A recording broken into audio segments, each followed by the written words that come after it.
Hello everyone. Before we start, make sure to like and subscribe to the channel. And leave a comment with where you're from and what time you're watching. That way, YouTube will keep showing you stories just like this one. Now, let's begin. Most people don't realize how isolated you get driving trucks for a living. It was late October 2022, and I'd been hauling freight across the Midwest for about 8 years at that point. The job suited me fine. Decent pay, lots of time alone with my thoughts, and I got to see parts of the country most folks never do. I was 43, divorced, living in a small apartment outside Columbus, Ohio. That particular week had been routine runs, nothing special, until dispatch called me Thursday afternoon with a last-minute delivery. Some agricultural equipment heading out to a farm about 2 hours from Des Moines needed to arrive that same night. The pay was double the usual rate because of the rush, and honestly, I needed the extra cash with the holidays coming up. Should have been my first warning sign, but money has a way of making you ignore your instincts. The address they gave me led to this property way out past civilization, where the paved roads turned to gravel and then to dirt. My GPS kept recalculating, trying to figure out where the hell I was supposed to go. Around 9:30 that night, I finally found the place. A massive wooden gate with Donovan Farm painted on a crooked sign that looked like it hadn't been touched since the 70s. The client, a guy named Mr. Donovan, had called me 3 times already to make sure I was still coming. His voice had this weird urgency to it, kept saying they absolutely needed the equipment tonight, couldn't wait until morning. When I pulled through that gate, my headlights swept across empty fields on both sides, dead corn stalks standing like soldiers in neat rows. The main house sat about a quarter-mile back from the road, completely dark except for one window glowing yellow on the second floor. But the delivery instructions said to bring everything to the barn, another half-mile past the house, deeper into the property. The barn was this enormous red structure, probably built in the 40s or 50s, with those old-style sliding doors that must have been 20 feet tall. Mr. Donovan was already waiting outside when I pulled up, standing under a single floodlight that barely pushed back the darkness around us. He was maybe 60, wearing overalls and a flannel shirt that hung loose on his skinny frame. What struck me most were his eyes. They kept darting around, never staying on me for more than a second before checking the darkness behind the barn, then the truck, then back to the shadows. He walked up before I even got out of the cab, talking fast about how grateful he was that I made it, how important this delivery was for their operation. The way he said operation stuck with me. Not farm, not business. Operation. He kept wringing his hands while he talked, and I noticed dirt caked under his fingernails, the kind that gets so deep it becomes part of your skin. I backed the trailer up to the barn doors like he asked, and that's when things started getting weird. Usually, clients have their own people to help unload, especially for heavy equipment, but Mr. Donovan insisted it was just him and me. Said his workers had gone home for the day, but he couldn't wait until morning to get this stuff unloaded. The cargo was 3 large crates of what the manifest listed as agricultural processing equipment, each one probably weighing around 800 pounds. No way 2 people could move those without proper equipment. When I mentioned this, he quickly said he had a forklift inside the barn. We just needed to open the crates first and carry the smaller components in piece by piece. That didn't make any sense to me. Why would you break down equipment before moving it to where you're going to assemble it? But he was already pulling out a crowbar, heading toward the first crate, so I grabbed my work gloves and followed him. The overtime pay was too good to start asking too many questions. We got the first crate open, and inside were definitely machine parts, steel frames, conveyor components, some kind of grinding mechanism. Nothing unusual there, Mr. Donovan grabbed one end of a frame piece, motioning for me to take the other. The barn doors were already open, just a black rectangle waiting for us. As we carried that first piece toward the entrance, he started talking again, his voice echoing weird in the night air. He was going on about how they were expanding their operation, how they needed more processing capacity, how business was booming. But everything about the place screamed the opposite. No fresh tire tracks except mine. No lights in any of the outbuildings. No signs anyone had worked this land in months. We stepped through those barn doors, and immediately the smell hit me. It was this mix of old hay, motor oil, and something else underneath. Something sharp and metallic that made me breathe through my mouth. The only light came from a single bulb hanging from a beam about 30 feet in, leaving most of the barn in complete darkness. That's when I heard it. A slight shuffling sound from somewhere deeper in the barn. Not loud, but definitely there. Like boots on concrete trying to be quiet. I stopped walking, still holding my end of the frame. Mr. Donovan immediately started talking louder, almost frantically, about where we should put the equipment, pointing toward the darkness with his free hand. But I was focused on letting my eyes adjust. And that's when I saw them.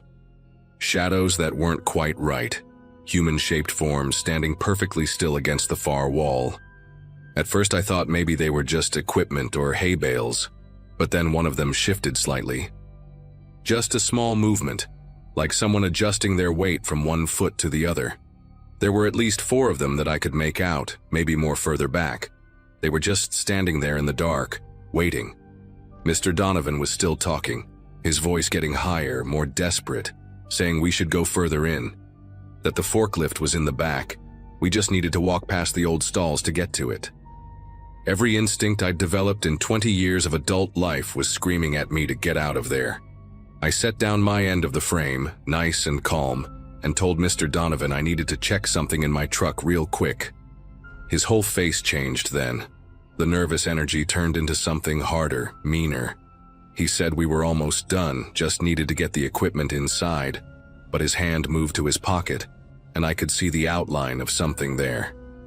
The shadows in the back started moving forward, slow and deliberate, spreading out to block any path deeper into the barn. One of them knocked over something metal. It clanged against the concrete floor and echoed through the space. Mr. Donovan dropped his end of the frame with a crash and took a step toward me, saying I couldn't leave yet, that we had a deal. His voice had completely changed, no more nervous farmer act. It was cold, controlled, like he'd done this before and knew exactly how it was supposed to go. I didn't run. Running would have triggered whatever they had planned. Instead, I backed up steady and smooth, keeping my eyes on Mr. Donovan while tracking the shadows in my peripheral vision. Told him I had a tire pressure warning light.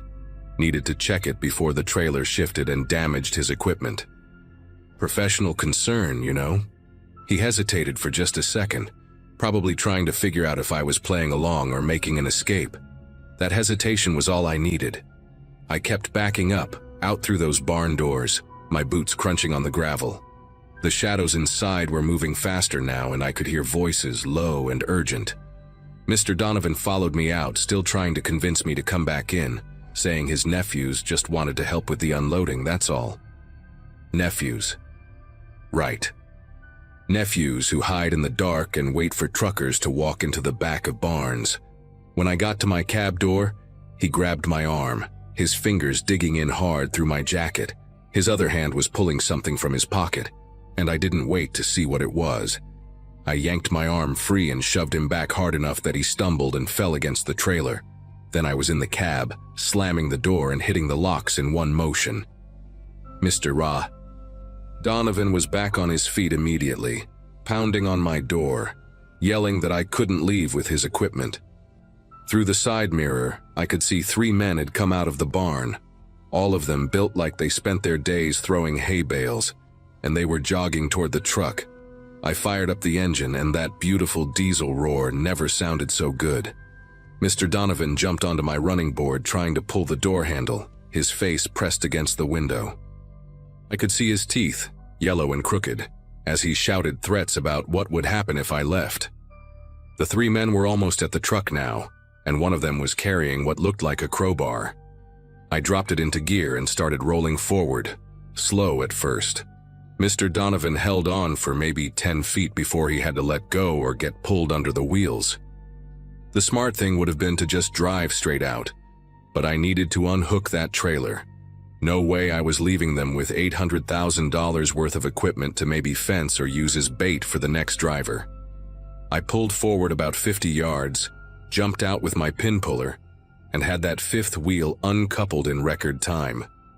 The men were running toward me now, actually running, and I could hear Mr. Donovan shouting instructions to them. Something about the truck, don't let him leave with the truck. That's when it clicked. They didn't want the cargo at all. They wanted my rig. Probably planned to knock me out or worse in that barn, take the truck, and leave me and the empty trailer to rot on this property. I jumped back in the cab just as the first guy reached me, his crowbar swinging toward my windshield. The glass spiderwebbed but held as I gunned it, leaving them all in a cloud of dust and diesel exhaust. In my mirrors, I could see them standing there in the headlight beams from the abandoned trailer. Mr. Donovan still yelling, waving his arms like a madman. I drove straight through that wooden gate without slowing down, pieces of it flying everywhere, and didn't stop until I hit the main highway. Then I pulled into the first well-lit truck stop I found and called 911. The sheriff's deputy who showed up took my statement, looked at the damaged windshield and said he'd check it out. But his expression told me everything. This wasn't his first call about something weird happening out on those back roads. He asked me if I could identify any of the men besides Mr. Donovan, and I gave him what details I could remember. He wrote it all down, said they'd investigate, but warned me that by the time they got out there, the place would probably be cleaned up, looking like a normal farm again. These people knew how to play the game, he said. They'd have some story ready about a disagreement over payment, maybe even file a complaint against me for stealing their equipment. The deputy suggested I call my dispatcher, report everything to my company, and maybe avoid deliveries to isolated farms for a while. The next morning, my dispatcher called me, mad as hell, but not at me. Turns out the shipping company that contracted the delivery didn't exist. The paperwork was fake. The payment authorization was from a stolen credit card, and the phone number Mr. Donovan had been calling from was a burner. The whole thing was a setup from the start. But here's what really got to me. When I started asking around at truck stops, talking to other drivers, I heard stories. Similar situations, always at night. Always isolated farms or warehouses. Always urgent deliveries with premium pay. Most drivers who took those jobs and actually went through with going into the buildings were reported as missing, their trucks found abandoned states away, stripped clean. The drivers themselves? Never found. The FBI apparently had a task force on it, but these operations moved around. Different states, different names, always one step ahead. I was lucky. Lucky I noticed those shadows. Lucky I trusted my gut. Lucky I got out when I did. Now I stick to daytime deliveries, established companies only, and if something pays too good to be true, I remember that night at the Donovan farm and pass on the job. Some money just isn't worth it.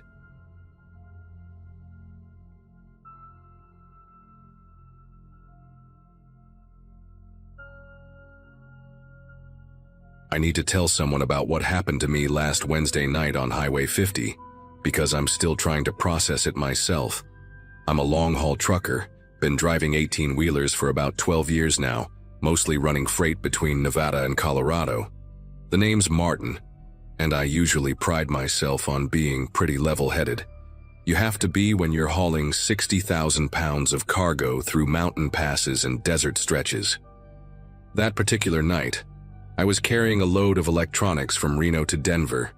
Nothing too valuable, but enough to make me cautious. I'd left Reno around 6 in the evening, planning to drive through the night since traffic would be lighter, and I could make better time. My wife Joanna was expecting me home by Friday afternoon, and I wanted to grab some sleep at the depot before heading to our place in Aurora. The weather was clear. Just a regular November evening with temperatures dropping, but no snow in the forecast. Highway 50 through Nevada is called the loneliest road in America, for good reason. You can drive for hours without seeing another soul, just endless stretches of sagebrush and distant mountains. I actually prefer it that way most times. Gives me space to think, listen to podcasts, maybe call Joanna when I hit the spots with decent cell coverage. Around 9:30 that night, I was about 40 miles east of Austin, Nevada, when I first noticed the headlights in my mirrors. Now, seeing another truck on Highway 50 isn't unusual, Plenty of us use it as an alternative to I-80. But something about this one caught my attention right away. It was a Peterbilt, looked like a 579 model from what I could tell, painted solid black with no company logos, no dot numbers visible, nothing. The trailer was one of those refrigerated units, also black, which struck me as odd because most reefer units are white or silver to reflect heat. The whole setup looked expensive. Custom maybe, but completely anonymous. I figured it was probably some owner-operator who liked to keep things low-key, though in 12 years of driving, I'd never seen a completely unmarked commercial rig. At first, I didn't think much of it. The guy was maintaining a decent following distance, maybe 300 feet back, which is respectful spacing for night driving. But after about 20 minutes, I started getting this uncomfortable feeling in my gut. See, when you're driving long haul, you develop a rhythm, a pattern to your speed. Sometimes you'll push 70 on the straightaways, drop to 65 on the grades, maybe slow to 55 around the sharper curves. Most truckers behind you will either match your average speed and gradually fall back, or they'll find their own pace and eventually pass. But this black rig, it was matching me, move for move. Like we were connected by an invisible cable. When I'd ease up to 72, I'd watch those headlights in my mirror slowly creep up to maintain that same 300-foot gap. When I'd test it by dropping to 60, those lights would fade back, keeping the distance perfect. After 30 minutes of this, I knew something wasn't right. I tried to get a look at the driver when we passed under the occasional streetlight near the small towns, but the cab windows were tinted so dark I couldn't see anything inside. The thing that really started bothering me was how quiet my CB radio had gotten. Usually, even on Highway 50, you'll catch some chatter, maybe someone complaining about speed traps or warning about deer on the road. But ever since that black truck appeared, my CB had been dead silent except for static. I tried calling out a few times, standard stuff like, "Westbound, you got your ears on?" but got nothing back. Even tried switching channels, thinking maybe my radio was acting up, but every frequency was the same. Just that low, empty hiss. I grabbed my phone to call Joanna, let her know I was running on schedule, but I had no signal, which wasn't unusual for that stretch. Still, the combination of the silent CB and that truck maintaining perfect distance was making the hair on my neck prickle. About an hour into this strange dance, I decided to test something. There's a way station near Eastgate that's usually closed at night, but it has a wide pull-off area where truckers sometimes stop to check their loads or grab a quick nap. I put on my turn signal way early, giving plenty of warning, and started slowing down for the exit. Sure enough, those headlights behind me started blinking, left turn signal matching mine. My mouth went dry as I watched this happen. I kept slowing, dropped to about 40, then 35 as I approached the off-ramp. But at the last second, I canceled my signal and accelerated back onto the highway, pushing my rig harder than I usually would. The black truck followed my exact move. Canceled signal, smooth acceleration, right back to that 300-foot distance. That's when I knew for certain this wasn't coincidence or some driver who just happened to be going my way. This person was deliberately following me, had been for over 50 miles now. My mind started racing through possibilities, none of them good. Maybe someone knew what I was hauling. Electronics aren't drugs or guns, but a trailer full of laptops and tablets could be worth decent money to the right fence. Or maybe this was something else entirely, something worse. I'd heard stories at truck stops, drivers talking about rigs that would follow you until you stopped. Then bad things would happen. Hijackings where they'd beat you half to death and leave you in the desert. Some guys even claimed there were crews that would force you off the road in remote spots, make it look like you'd fallen asleep at the wheel. I'd always figured those were just trucker tales, stories that got bigger with each telling. But sitting there with that black rig glued to my bumper, those stories didn't seem so far-fetched anymore. The stretch of road ahead was particularly desolate, wouldn't see another town for 30 miles. And cell coverage was non-existent. I started doing the math in my head. I had about 3/4 of a tank, enough to make it to Ely without stopping. but that was still almost 2 hours away. The nearest rest stop was about 40 minutes ahead, one of those basic pull-offs with bathrooms and a couple of parking spots for semis. I'd stopped there before, remembered it being poorly lit with no security cameras, just a lonely spot in the middle of nowhere. No way was I pulling in there with this black rig on my tail. I kept checking my mirrors, hoping to see some identifying mark on the truck, maybe catch a glimpse of a license plate when we went around curves and the angle changed. But whoever was driving that thing knew what they were doing, stayed perfectly centered in the lane, never gave me a different view. The only thing I could make out was a small red LED light on the dashboard, glowing like a little eye watching me. Even the marker lights on the trailer were dim, barely legal, just bright enough to avoid getting pulled over but not bright enough to illuminate any details. Then something happened that made my whole body tense up. We were coming up on a section where Highway 50 intersects with Route 376, and there's a small gas station there, one of those old mom-and-pop places that closes at 10 but leaves the lights on for the self-service pumps. As we approached, I saw another semi parked by the pumps, a white Freightliner with Anderson Logistics painted on the side. The driver was outside, looked like he was checking his tires with a flashlight. I started flashing my high beams frantically, hoping he'd look up, maybe see something was wrong. The guy did look up, shielded his eyes from my lights, and I saw him take a step toward the road like he was trying to figure out what my problem was. But as soon as we passed, I watched in my mirror as the black rig's high beams suddenly blazed to life, aimed directly at the other driver. The man stumbled backward, and I saw him drop his flashlight. Those high beams stayed on for maybe 5 seconds, then went dark again. When I looked back at the road, my knuckles were white from gripping the steering wheel so hard. The next 20 minutes felt like hours. I kept glancing between the road ahead and my mirrors, watching those headlights maintain their perfect distance. My shirt was soaked with sweat, even though I had the AC running. I tried the CB again, scanning through all 40 channels, but it was still dead. That's when I remembered something. My nephew had given me a dash cam last Christmas, one of those dual camera setups that records both front and rear. I'd installed it, but honestly forgot about it most of the time. The memory card could hold about 6 hours of footage before it started overwriting. I reached up and made sure the little red recording light was on, then adjusted my rearview mirror slightly to make sure it was catching the black rig. At least if something happened, there'd be evidence. The thought of if something happened made me want to vomit. I'd been in close calls before, tire blowouts, ice storms, even had a drunk driver sideswipe me once near Salt Lake City. But this was different. This was deliberate, calculated, patient. Whoever was in that truck was waiting for something, and I had a sick feeling I knew what. Finally, I saw the sign for the Hickison rest area coming up, 2 miles.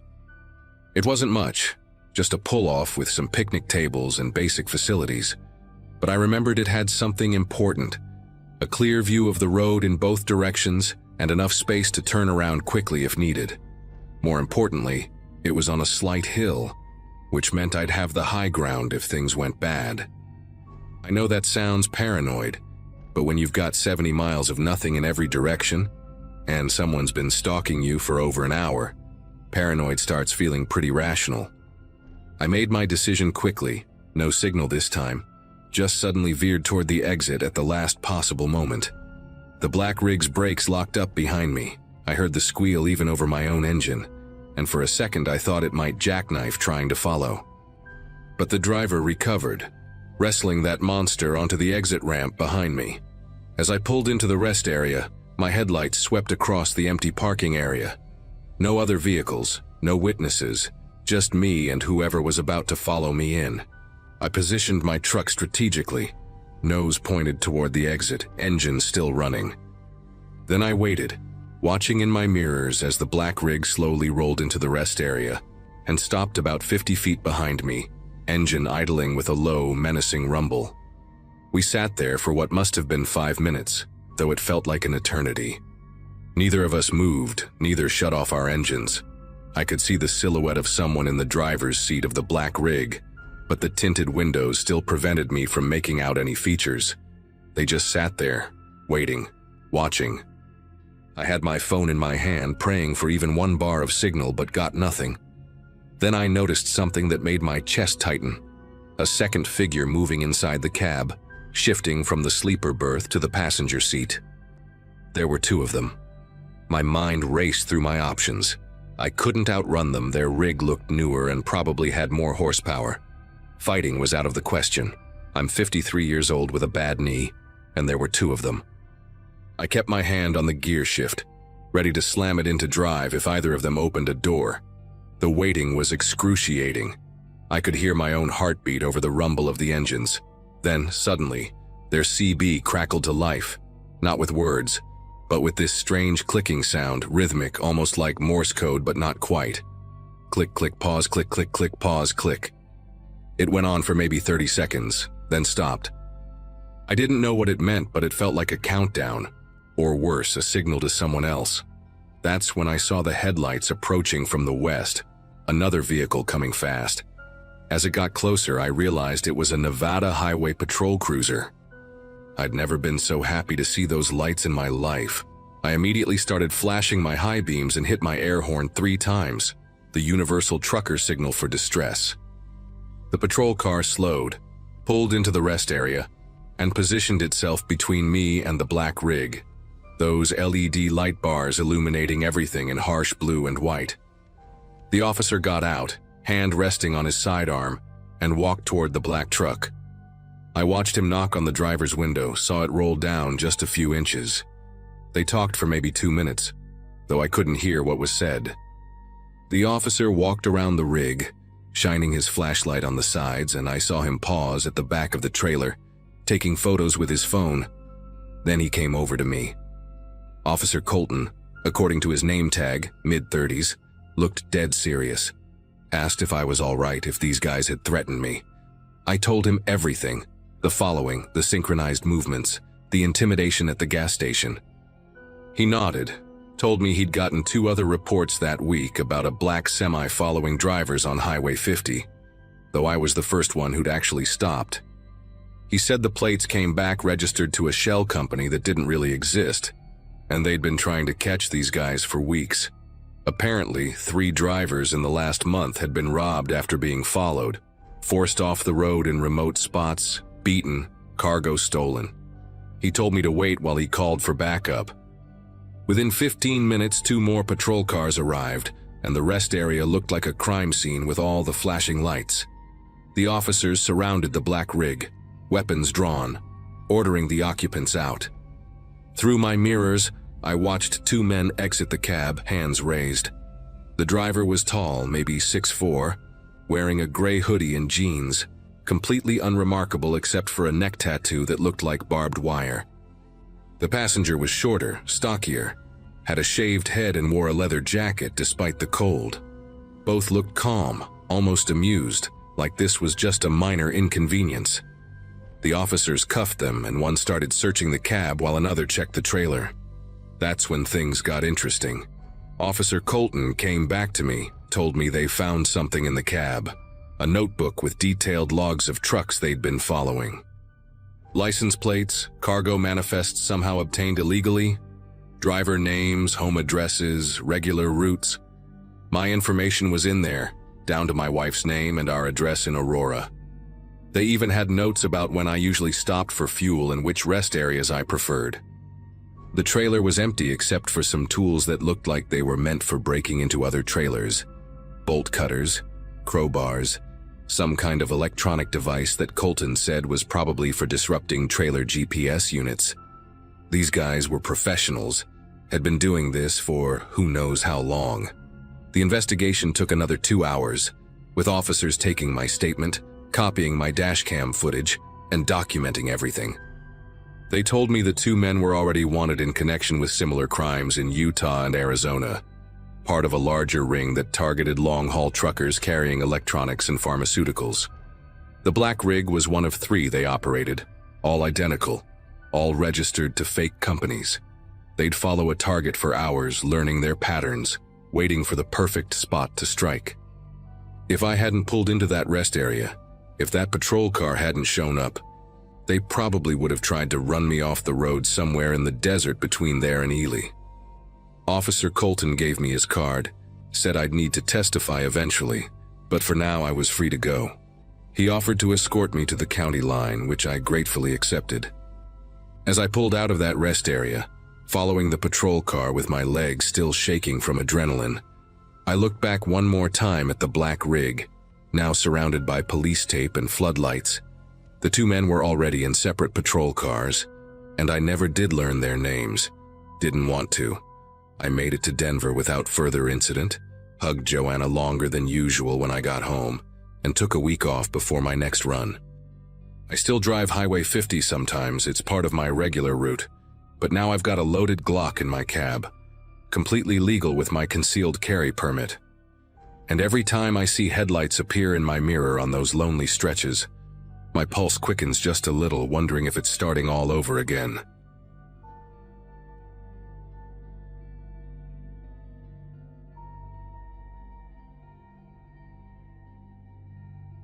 The rain had been hammering my windshield for the past 3 hours, and I was running on nothing but black coffee and whatever energy bars I'd grabbed at the last truck stop.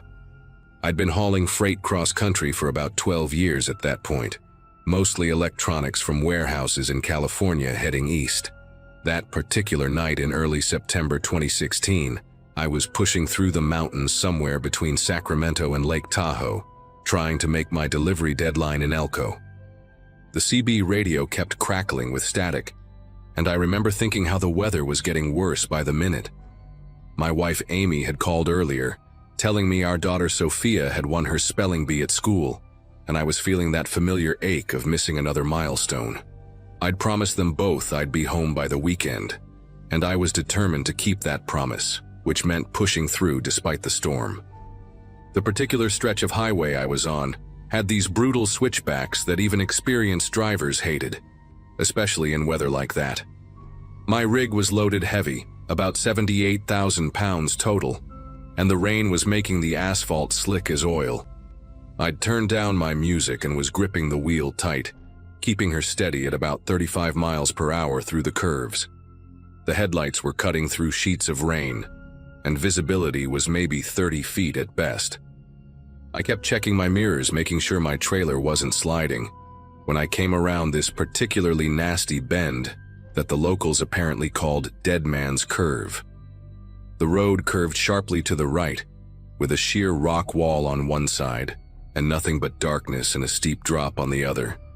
That's when I saw them, 3 small figures standing right in the middle of my lane, not moving, just standing there in the downpour like they were waiting for something. Every instinct I had from years of driving kicked in at once. I yanked the wheel hard to the left while hitting the brakes, but not too hard. Jackknifing a fully loaded semi on a wet mountain road would have been a death sentence. The figures didn't move, didn't flinch, didn't even react to my horn blaring or the massive 18-wheeler barreling toward them. They looked like kids, maybe 8 or 9 years old, wearing what appeared to be yellow raincoats that were way too bright, almost glowing in my headlights. Their faces were turned down, hidden under the hoods, and their arms hung straight at their sides in this unnatural way that made my chest tighten. The truck started sliding sideways, the trailer pushing me toward the guardrail, and I could hear the tires screaming against the wet pavement. I managed to thread the needle between those figures and the rock wall, missing them by inches, feeling the entire rig shudder as I fought to keep control. Once I cleared them, I immediately started looking for a place to pull over, my heart pounding so hard I could hear it over the engine. There was a small turnout about a quarter mile ahead, barely big enough for my rig, but I made it work. I grabbed my flashlight and my phone, already dialing 911 while jumping out of the cab. The rain soaked through my jacket instantly, but I had to go back and check on those kids. The dispatcher answered, and I was practically shouting about children standing in the road during a storm, giving her the mile marker and everything. She said she'd send a patrol car immediately, and told me to stay in my vehicle for safety. But I was already jogging back along the shoulder, my flashlight beam cutting through the rain. When I reached the spot where I'd seen them, there was nothing. No kids, no raincoats, no sign anyone had been there at all. I searched both sides of the road, calling out, thinking maybe they'd run into the woods, but the only sound was rain hitting leaves and the distant rumble of thunder. The state trooper showed up about 20 minutes later, a younger guy named Officer Ramirez, who looked genuinely concerned when I explained what happened. He had me show him the exact spot, and we both searched the area with our flashlights while the rain kept coming down. He examined the skid marks my truck had left, took photos, and kept asking me detailed questions about what I'd seen. What really got me was when he asked me to describe the children's faces, and I realized I couldn't. Those hoods had hidden everything, and thinking back, they'd never looked up, not even when 18 wheels and 40 tons of metal came sliding toward them. Officer Ramirez got quiet for a moment, then asked me to follow him back to my truck. He pulled out his notepad and showed me a list of dates going back 2 years. Each entry was another driver reporting the same thing. Children in yellow raincoats, always in groups of 3, always at that exact curve, always disappearing without a trace. "We've had 4 accidents here in the last 18 months, he told me, his voice barely audible over the rain drumming on my cab's roof. Drivers swerving to avoid kids that aren't there when we arrive. 2 of them went through the guardrail." He pointed toward the edge where the mountain dropped away into blackness, and I felt my mouth go dry thinking about how close I'd come to joining that statistic. He explained that after the 3rd accident, they'd installed cameras at both ends of the curve, hoping to catch whatever was happening on video. The footage never showed any children, but it did catch something else about a month ago. A beat-up white van parked just around the blind side of the curve at 2 a.m., and someone dragging what looked like mannequins onto the road. By the time patrol units arrived, the van was gone, and so were the mannequins. Officer Ramirez pulled up a grainy photo on his phone showing 3 child-sized figures in yellow rain gear, positioned exactly where I'd seen them, except these were clearly artificial, with rigid limbs and faces that were just blank plastic heads under those hoods. The officer explained that they suspected it was either insurance fraud or something worse, cargo theft. Make a driver crash or stop suddenly, then while everyone's dealing with the accident or searching for injured kids, accomplices raid the trailer. He mentioned they'd found evidence of break-ins on 2 of the crashed trucks, though the drivers hadn't survived to confirm what was taken. The mannequins were weighted at the base, he said, designed to stand upright even in strong wind, and the yellow raincoats were made from some kind of reflective material that lit up like crazy under headlights. Whoever was doing this had put serious thought into the setup.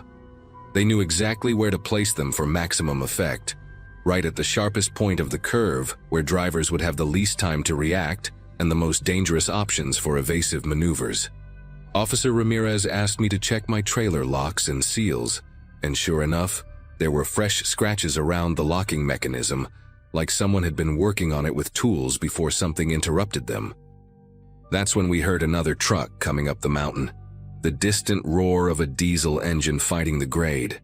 Officer Ramirez immediately got on his radio, calling for the nearest unit to stop all commercial traffic on this section until we could clear the scene. But the sound was getting closer fast, and we both knew the driver wouldn't see our vehicles until they came around that curve. The officer ran to his patrol car and hit every light he had. The whole area lit up blue and red like a carnival, reflecting off the rain and the rock walls. I grabbed my emergency flares from the cab and started running back toward the curve, igniting them as I went, throwing them onto the road to create a warning trail. We could hear the truck's jake brake engaging, that distinctive stuttering roar echoing off the mountains, which meant the driver had seen something and was trying to slow down. The truck came around the corner doing maybe 25, slow enough to stop when he saw us, and the driver, an older woman with gray hair pulled back in a ponytail, rolled down her window looking shaken. "Did you see them?" she asked, before either of us could speak, her voice trembling. "The kids in the road, about 2 miles back, just standing there?" Officer Ramirez and I exchanged glances, and he quickly approached her truck while I stood guard watching the road. She explained that she'd seen 3 figures in yellow raincoats near a pull-off area down the mountain, but when she'd checked her mirrors after passing, they were gone. The officer immediately called for backup to search that location, suspecting the criminals were working multiple spots or had moved their operation after seeing the police lights. The woman, whose name was Gloria, said she'd been driving this route for 15 years and had heard stories about Dead Man's Curve, but never believed them until tonight. While we were talking, another call came through on Officer Ramirez's radio. A motorist had just reported seeing a white van speeding down the mountain on a service road that ran parallel to the highway, heading toward the valley. The timing was too perfect to be coincidence. Officer Ramirez told Gloria and me to continue to the next town and file official reports at the station, but I couldn't just leave without knowing more. I asked if I could follow him to wherever they were searching for that van, and surprisingly, he agreed, probably figuring a witness might be helpful if they caught anyone. We formed a small convoy, his patrol car leading, my rig following, and Gloria behind me, descending the mountain carefully while more police units raced past us heading up to secure the curve. About 10 minutes later, we reached an old way station that had been closed for years, and there it was, a white van with its engine still warm, abandoned behind the building. The back doors were open, revealing exactly what we'd feared. 3 child-sized mannequins dressed in yellow raincoats, along with several more in various outfits. There were also tools, rope, and what looked like electronic equipment for monitoring police scanners. But the people responsible were nowhere to be found, having apparently fled on foot into the surrounding forest. The police brought in dogs and searched all night, but the rain had washed away most of the scent trail. They did find footprints leading to a creek where the tracks disappeared, suggesting whoever it was knew exactly how to evade tracking. Inside the van, they discovered notebooks with detailed information about trucking routes, delivery schedules, and specific cargo manifests. These people had been studying their targets for months. What really made my skin prickle was finding my own company's logo on one of the papers, along with notes about the electronics shipments we regularly hauled through that pass. Officer Ramirez showed me a map they'd found with dozens of red marks along various mountain roads throughout California and Oregon, each mark dated and annotated with codes they were still trying to decipher. The FBI got involved the next morning, treating it as organized cargo theft across state lines. They interviewed me for 3 hours, going over every detail, every second of what I'd experienced. Turns out similar schemes had been reported in Washington and Idaho, always using the same method. Mannequins designed to cause crashes or emergency stops, always targeting specific types of cargo. They never caught the people responsible, at least not that I ever heard about. The authorities installed more cameras, increased patrols, and put out alerts to all commercial drivers about the mannequin scheme. For weeks afterward, truckers would share stories on the CB about close calls and suspicious figures on mountain roads. I finished my delivery to Elko a day late and had to explain everything to my dispatcher, who'd already heard about it on the news. When I finally got home that weekend, I hugged Amy and Sophia longer than usual, unable to explain why I was so shaken by what should have been just another hazard of the job. I still drive that route sometimes, and yes, I still slow down at Dead Man's Curve. Even in perfect weather. Other drivers do too. You can tell the ones who know the story by how their brake lights flare up before that bend. The worst part is the uncertainty that stays with you. Every time I see something on the side of the road at night, even just a trash bag or a piece of tire, I wonder if it's them starting up again. If tonight's the night another driver won't be as lucky as I was. The company installed dash cameras in all our trucks after my incident, and I keep that footage saved on my phone. 3 yellow figures in the rain that nearly cost me everything. Proof that sometimes the real monsters are just people with a plan.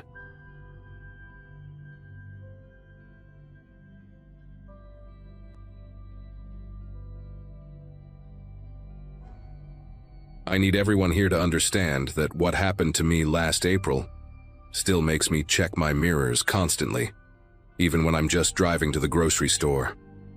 I was hauling a load of automotive parts from Milwaukee to Kansas City, a route I'd done maybe 50 times before.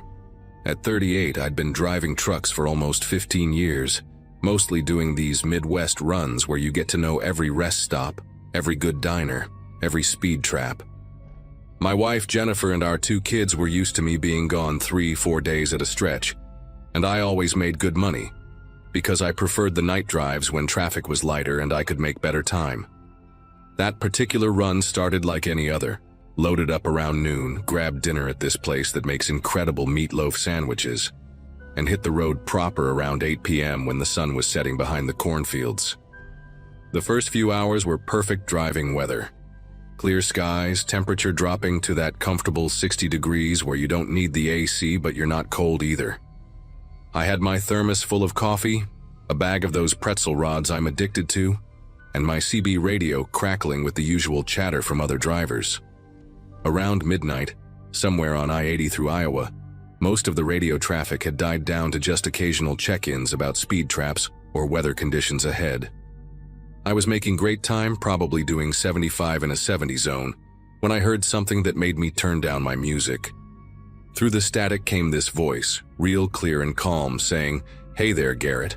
How's that Freightliner handling tonight?" Now I drive a Freightliner Cascadia. Pretty common rig, but hearing my actual first name instead of my handle Midwest Ghost made me pause.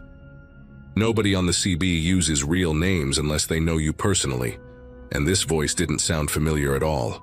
I grabbed my mic and responded with, "This is Midwest Ghost, who's asking?" But got nothing back except dead air. Figured maybe it was someone from the company messing around, though that didn't explain how they'd know exactly where I was at that moment. About 10 minutes later, just as I was passing mile marker 142, the voice came back. "Mile marker 142, right on schedule, Garrett. That load of alternators and brake assemblies must be keeping you steady." My chest tightened because that was exactly what I was hauling, down to the specific parts, and that information wasn't on any public manifest.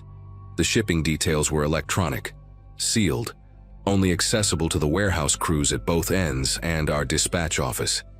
I tried to think if maybe someone at the loading dock had been extra chatty, but I couldn't recall talking to anyone beyond the usual paperwork signatures. The rational part of my brain kept saying there had to be an explanation. Maybe dispatch was playing some stupid late-night prank, or another driver from my company was having fun at my expense. But then the voice came through again, and this time it said something that made me grip the steering wheel harder. "Jennifer's probably asleep by now, tucked in that blue comforter you bought her for Christmas. Your boy Mason's got that baseball game on Saturday you're gonna miss." I nearly swerved into the rumble strips. How could anyone know about my son's little league schedule, or what color our bedroom comforter was? These weren't things I talked about on the radio, ever. My personal life stayed personal, and I used the CB strictly for traffic and weather. Maybe the occasional joke with drivers I'd known for years. I switched off my CB completely, something I never do because it's like driving blind without traffic updates from other truckers. The silence in the cab felt wrong, but not as wrong as that voice knowing things about my family. My phone was mounted on the dashboard and I thought about calling Jennifer, but what would I say? "Hey, honey, some creep on the radio knows about our comforter?"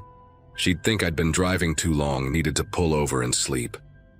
The weird thing was, I wasn't tired at all. Adrenaline had me wide awake now, checking every single vehicle that passed me, studying them in my side mirrors as they disappeared into the darkness ahead. About 20 miles down the road, I couldn't stand the silence anymore and flipped the CB back on, switching to channel 19, the main trucker channel, hoping to hear normal chatter that would calm my nerves. Instead, the very second I turned it on, that same voice was already there like it had been waiting. "Channel 19, Channel 9, Channel 28. Doesn't matter where you go, Garrett. I've been listening to you for weeks now. That story you told about finding that injured dog near Waterloo. Really touching. The way you complain about the coffee at that Flying J near Davenport? Hilarious." My mouth went completely dry. Those were conversations from different trips, different times of day, scattered across the last month. Someone had been monitoring me, recording maybe, building up this whole profile of my life through casual CB conversations. The voice continued, almost conversational now. You're wondering how, aren't you? It's actually pretty simple when you know what you're doing. Your CB registration, your DOT number, cross-reference that with some shipping databases. Social media is gold for family details. Jennifer really should make her Facebook more private. That's when I noticed the headlights in my mirrors, maybe a quarter-mile back, maintaining perfect distance. Cars had been passing me all night, but this one just sat there, matching my speed exactly. When I nudged the accelerator up to 80, those headlights stayed put. When I eased back down to 70, same thing. The voice on the CB came through again. That's right, we're right behind you. Wanted to make sure you knew you weren't alone out here. The headlights suddenly flashed 3 times, long, short, long, and then went back to normal. My mind was racing through options. Call 911, take the next exit, pull into a rest stop where there'd be other people. But truckers know that calling cops about someone following you on the interstate rarely gets immediate response, especially when you can't prove any actual crime. And stopping seemed like exactly what this person wanted me to do. The next 40 miles were the longest of my entire driving career. That car stayed behind me like it was attached by an invisible rope, never varying its distance by more than a few yards. The CB voice would pipe up every few minutes with these observations. Nice lane change, very smooth. Oh, you're running low on fuel, probably need to stop in the next 50 miles or so. There's that love station at exit 88, but the pilot at exit 95 has better diesel prices, doesn't it? And the worst part was, everything they said was accurate. My fuel gauge was sitting just above a quarter tank, and I did usually prefer that pilot station. They'd done their homework, probably tracked my fuel card purchases, knew my patterns better than I'd realized I even had patterns. The headlights would flash in these weird sequences, sometimes quick bursts, sometimes long holds, like some kind of code I couldn't understand. I decided to test something. There was a way station coming up at mile marker 201 that I knew would be closed this time of night, but it had good lighting and security cameras. I put on my turn signal way early, watching those headlights behind me. Sure enough, they mimicked my signal, clicking on at the exact same moment. But as I started to merge into the exit lane, the CB crackled. Nice try, Garrett, but we both know that station's been closed since midnight. Cameras don't even record anymore. Budget cuts last January. Keep driving. I jerked the wheel back into my lane, heart pounding so hard I could hear it over the engine noise. They knew about the cameras being shut off. That wasn't public information. I'd only known because a state trooper mentioned it during a random inspection last month. This person had done serious research, or worse, they had connections to people who would know these things. My phone started buzzing with texts, and at first I thought maybe Jennifer had woken up. But when I glanced at the screen, the messages were from an unknown number. Just coordinates, latitude and longitude numbers, one after another.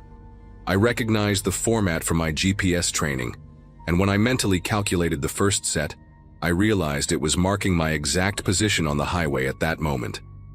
The second set was about 5 miles ahead, the third 10 miles. They were plotting my route, showing me they knew exactly where I was going. The voice on the CB had gone quiet, but somehow that was worse than the talking. All I had now was the steady hum of those headlights in my mirror, and the occasional buzz of another coordinate text. My fuel gauge kept dropping, and I knew I'd have to stop soon whether I wanted to or not. The pilot station sign glowed in the distance, and I had maybe 15 miles worth of diesel left, 20 if I pushed it. My mind was working through scenarios: pull in fast, fuel up with the engine running, ready to bolt.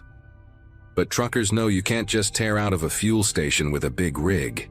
It takes time to maneuver, time to build speed. The headlights behind me started flashing again, rapidly this time, almost celebratory, like they knew decision time was coming. Then the CB voice returned, but different now, excited. Exit 95 coming up, Garrett. Pump number 7 is your favorite, isn't it? Far end, good turning radius for that freightliner. We'll be right there with you. I realized then that they'd been pushing me toward this moment all along, wearing me down psychologically, making me paranoid and exhausted so I'd be off my game when I finally had to stop. But I noticed something they might not have counted on.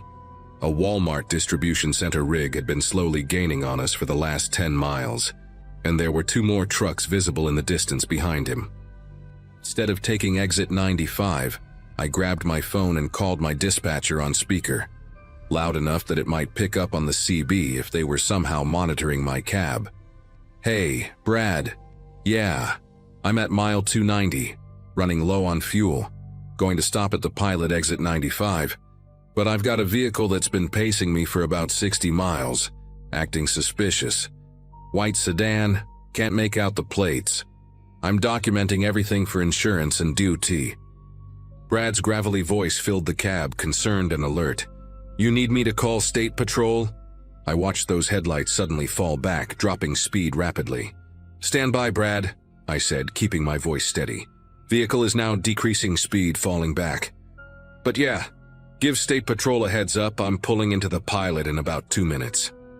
The CB stayed silent.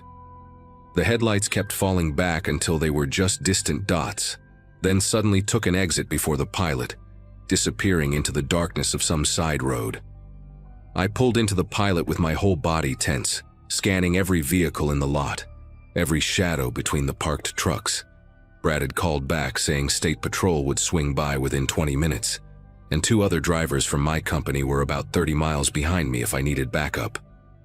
I fueled up at pump 5, not 7, with my doors locked and engine running, against all safety protocols, but I didn't care. The whole time I kept watching for that white sedan, for anyone approaching my rig, for any face that seemed too interested in what I was doing. The other truckers around me were just doing their normal routines, checking tires, grabbing coffee, stretching their legs, completely unaware that I'd just spent the last 2 hours being stalked by someone who knew more about my life than some of my relatives do. When the state trooper showed up, a young guy named Officer Pearson, I showed him the GPS coordinates texts, told him about the CB conversations, described the car's behavior. He took it all seriously, said they'd had similar reports recently, possibly someone targeting truckers for cargo theft or worse. I finished my run to Kansas City, but I was checking mirrors the whole way, jumping every time someone called out on the CB. Filed reports with my company, the DOT, even the FBI's Highway Serial Crimes Division. Yeah, that's a real thing. They never found the white sedan or figured out who was behind it. Changed my route schedule, got a new CB handle, made Jennifer lock down all our social media.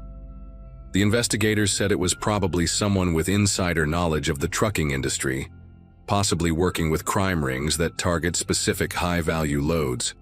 These days I run team drives mostly, never alone on those night runs anymore. But sometimes I still hear about other drivers experiencing the same thing. Someone who knows too much, coordinates that predict their route, headlights that follow just a little too perfectly. The truth is, every time I pass exit 95 on I-80, even in broad daylight with my co-driver snoring in the sleeper berth, I still get that tight feeling in my chest, still check my mirrors a little more carefully, still wonder if those headlights behind me are just another trucker trying to make their delivery on time, or if it's happening all over again.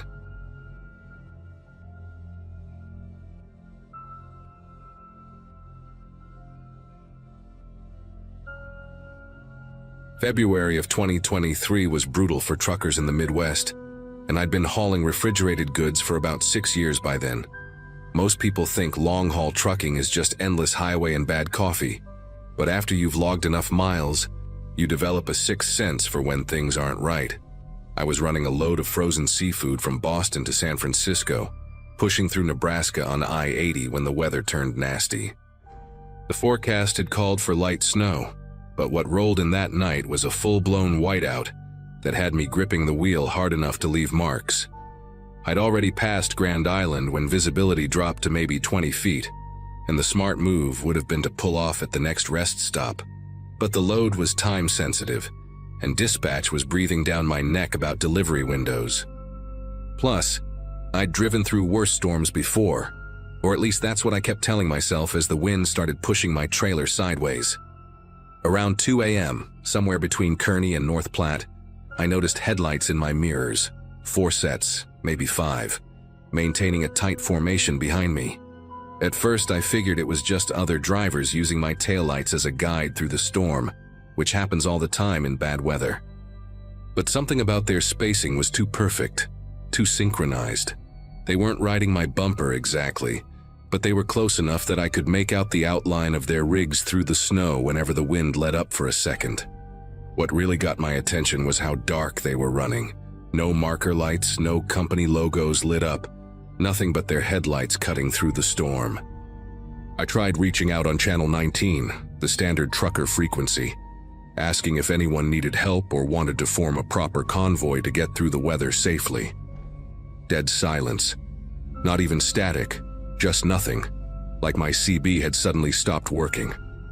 I switched through several channels, even tried the emergency frequency but got the same result. Complete radio silence from the trucks behind me. The weird thing was, I could still pick up chatter from other drivers ahead of me, complaining about the conditions and warning about black ice near the next exit. So my radio was working fine, which meant these guys behind me were deliberately staying quiet. I tried speeding up gradually, pushing from 45 to about 55, which was already risky given the conditions. They matched my speed perfectly, maintaining that same eerie formation. When I eased off the throttle, they slowed down too, keeping that exact distance like they were attached to my rig by invisible cables. My fuel gauge was sitting at about a quarter tank, and I knew I'd need to stop soon at the Flying J about 40 miles ahead. But the thought of pulling off with these silent shadows behind me made my chest tight. The snow was coming down harder now, and I could barely see the road markers that usually guide you through these plains. That's when I noticed something else that made my gut twist. The trucks behind me were all identical. Same model, same color from what I could tell. Probably Freightliner Cascadius in that generic white that rental companies use. No company names visible on the doors. No DOT numbers that I could make out, nothing identifying at all. I'd been driving long enough to know that even independent owner-operators usually have some kind of marking on their trucks. These were ghosts, plain and simple, and they were hunting in a pack. I reached for my phone to call my dispatcher, maybe get some advice or at least let someone know what was happening, but I had no signal. Not unusual out here in the middle of nowhere, especially during a storm, but the timing felt too convenient. Then they started getting creative with their positioning. 2 of them pulled up alongside me, 1 on each side, while the others stayed behind. They were boxing me in, a classic aggressive driving move that usually means someone wants you to pull over. But out here, in the middle of a blizzard at 2:30 in the morning, with no legitimate reason for anyone to want me to stop, every alarm bell in my head was going off. I knew about the stories every trucker does. Cargo theft rings that operate on isolated stretches of highway, using multiple vehicles to force drivers off the road. They go after high-value loads, electronics mostly, but seafood can fetch good money too if you know where to fence it. The trucks beside me were matching my speed exactly, close enough that I could see the drivers were wearing baseball caps pulled low. No faces visible in the darkness of their cabs. They weren't trying to pass, weren't falling back, just maintaining that threatening presence. I made a decision that probably saved my cargo and maybe more than that. Instead of trying to outrun them or pulling over like they wanted, I started gradually reducing speed, down to about 35 millibars. The truck on my left had to choose between slowing down to or passing me, and after a tense few seconds, he accelerated and moved ahead. That's when I yanked the wheel hard to the left and dove into the median crossover meant for emergency vehicles, the kind they use to turn around when they need to head back the other direction. My trailer fishtailed something awful in the snow, and for a heart-stopping moment I thought I was going to jackknife. But years of winter driving kicked in, and I managed to keep it together, bouncing through the rough terrain of the median. The convoy couldn't follow immediately. Those crossovers are barely wide enough for one truck, and they'd been caught off guard by my sudden move.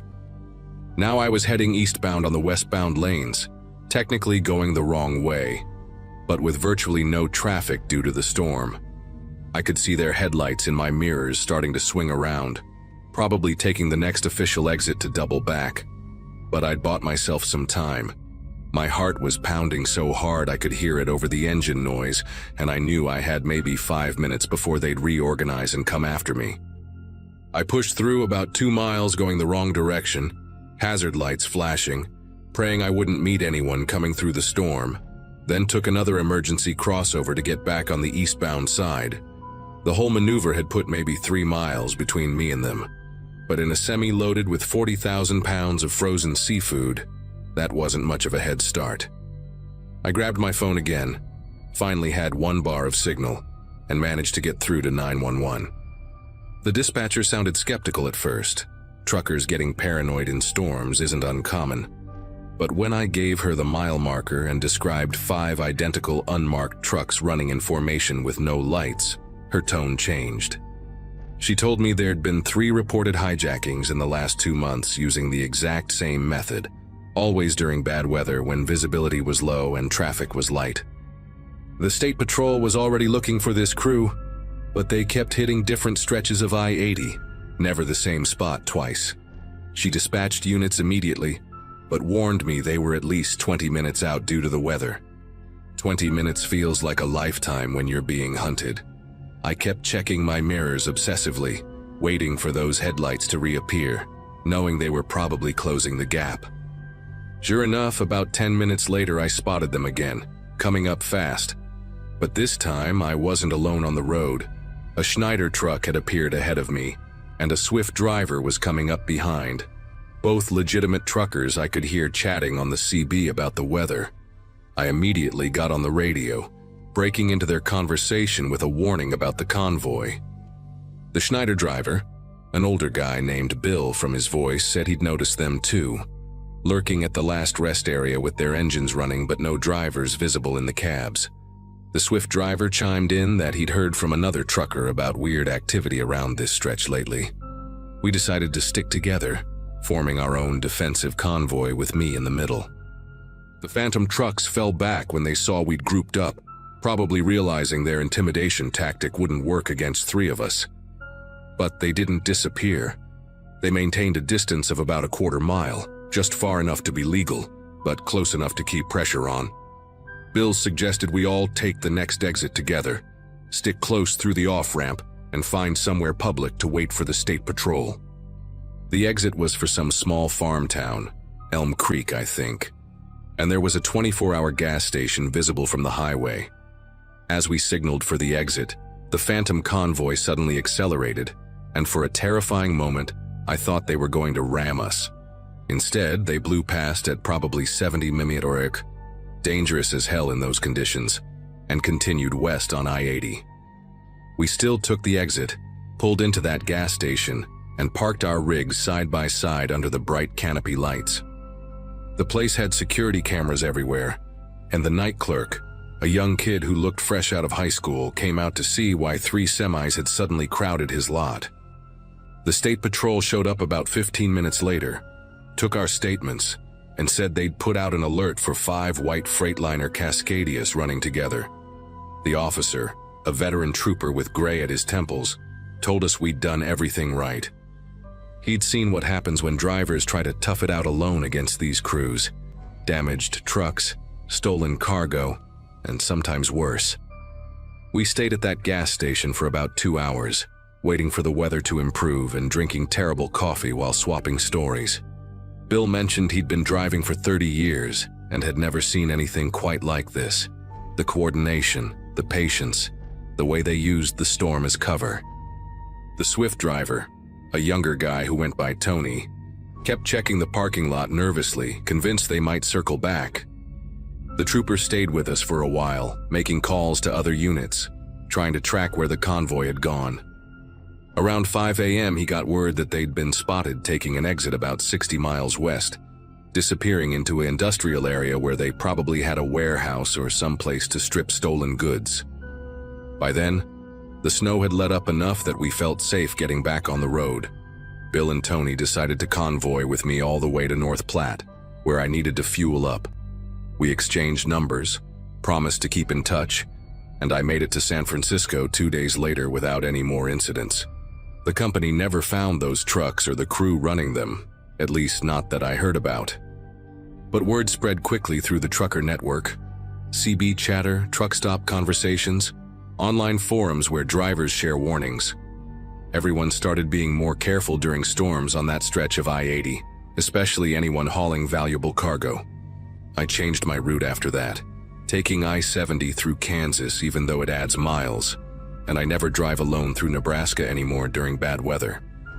Some might call me paranoid, but they didn't see those 5 sets of headlights maintaining perfect formation in a blizzard, didn't feel that calculated menace of being hunted on an empty highway. I still haul freight, still love the freedom of the open road, but now I know there are predators out there using our own tactics against us. The Phantom Convoy taught me that sometimes the most dangerous things on the highway aren't the ice or the wind or the mechanical failures we all worry about. Sometimes it's the other drivers who see you not as a fellow trucker trying to make a living, but as prey.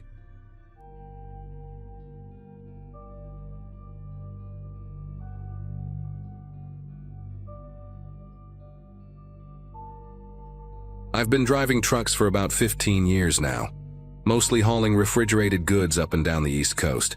The pay's decent, and I actually enjoy the solitude most nights. Just me and the radio and miles of asphalt stretching ahead. It was a Wednesday in March when everything went sideways, literally. I was hauling frozen seafood from a distributor in Maryland heading down to Georgia, running a bit behind schedule because of some loading dock delays earlier that morning. My wife Lisa had called me around dinner time, reminding me about our daughter's soccer game that weekend, and I promised I'd make it back in time. I remember hanging up and thinking how lucky I was to have such a normal, peaceful life compared to some of the guys I knew who'd been through divorces or worse. The stretch of road I was on that night was one of those forgotten highways that GPS rarely suggests anymore, but old-timers like me still used to shave off time. Route 301 through rural Virginia, if you know it. Nothing but pine trees and the occasional deer for company. Around 11 p.m., maybe closer to midnight, I came around a bend and saw something that made me ease off the accelerator immediately. About a quarter mile ahead there was a sedan. Looked like a Camry or maybe an Accord, hard to tell in the dark, parked completely sideways across both lanes, hazard lights blinking that rhythmic amber warning. My first thought was accident. Maybe someone had spun out or blown a tire. You see enough weird stuff on the road at night, and usually it's just someone who needs help. But something about the positioning seemed too perfect, too deliberate, like someone had carefully maneuvered that car to block as much of the road as possible. I downshifted and started slowing the rig. 18 wheels don't exactly stop on a dime when you're loaded with 30,000 pounds of frozen shrimp and crab. The shoulder on both sides was basically non-existent here, just drainage ditches and thick pine forest pressing right up against the asphalt. As I got closer, maybe 100 yards out now, I flicked on my high beams to get a better look at the situation. The car's interior light was on, driver's door hanging open, but I couldn't see anyone inside or around the vehicle. That detail stuck with me, the dome light casting this pale glow onto the empty driver's seat, like someone had just stepped out seconds ago. I reached for my CB radio thinking maybe I should call out to see if any other truckers were nearby, but static filled the channel. Not unusual for this stretch, but the timing made the hair on my neck prickle. By now I was down to about 20 miles per hour. Close enough to see the car was a silver Toyota, relatively new, no visible damage that would explain why it was blocking the road. That's when movement in my peripheral vision caught my attention. At first I thought it was just shadows from my headlights sweeping across the tree line, but then I saw them clearly. 3 figures stepping out from the woods on my right side, moving with purpose toward my truck. They were wearing these cheap plastic masks, the kind you'd buy at a dollar store for Halloween. Except these were all the same. Blank white faces with cutout eyes and mouths. The way they moved wasn't panicked or desperate like someone needing help would move. It was coordinated, calculated, like they'd done this before. 2 more emerged from the left side, and I realized with absolute clarity that this wasn't an accident scene at all. My foot found the accelerator before my brain fully processed what to do. Years of driving had taught me that sometimes your instincts know better than your conscious mind. And right then, every instinct was screaming at me to get out of there. The engine roared as I shifted up, diesel smoke probably billowing black behind me. The masked figures started running toward the truck, and I saw one of them holding something in his hand. Might have been a crowbar, might have been something worse. The gap between my truck and the sideways Toyota was narrowing fast, and I had maybe 2 seconds to decide whether to try squeezing through the narrow space between the car's front bumper and the ditch, or just ram straight through. The guy closest to my driver's side was reaching for the door handle, and I could hear him shouting something to the others, his voice muffled by the mask but urgent, angry that I wasn't stopping like they'd planned.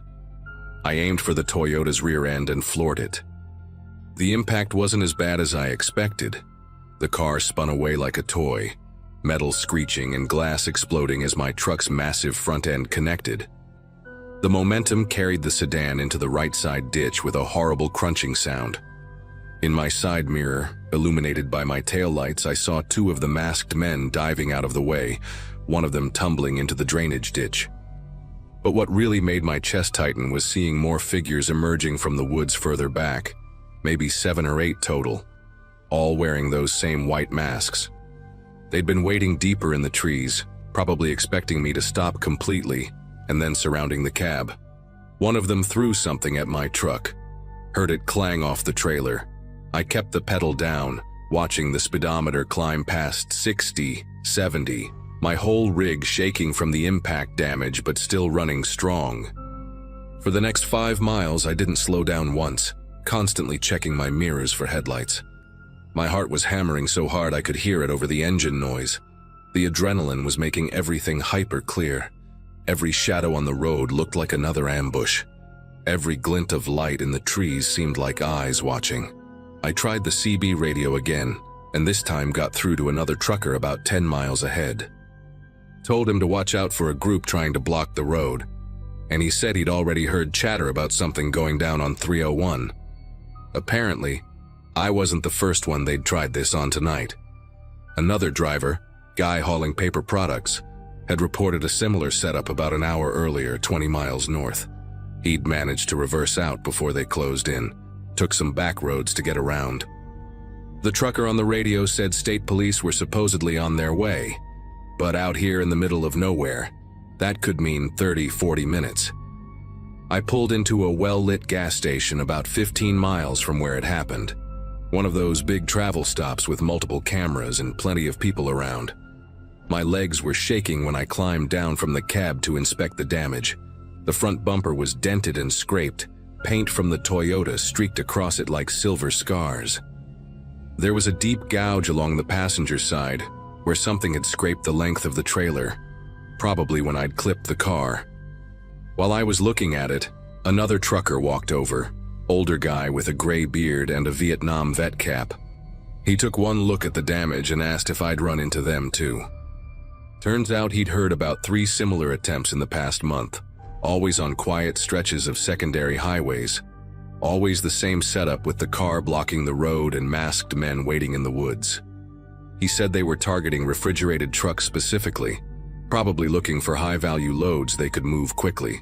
The police showed up at the gas station about 45 minutes later, 2 state troopers who looked tired but took my statement seriously. They had me walk them through everything.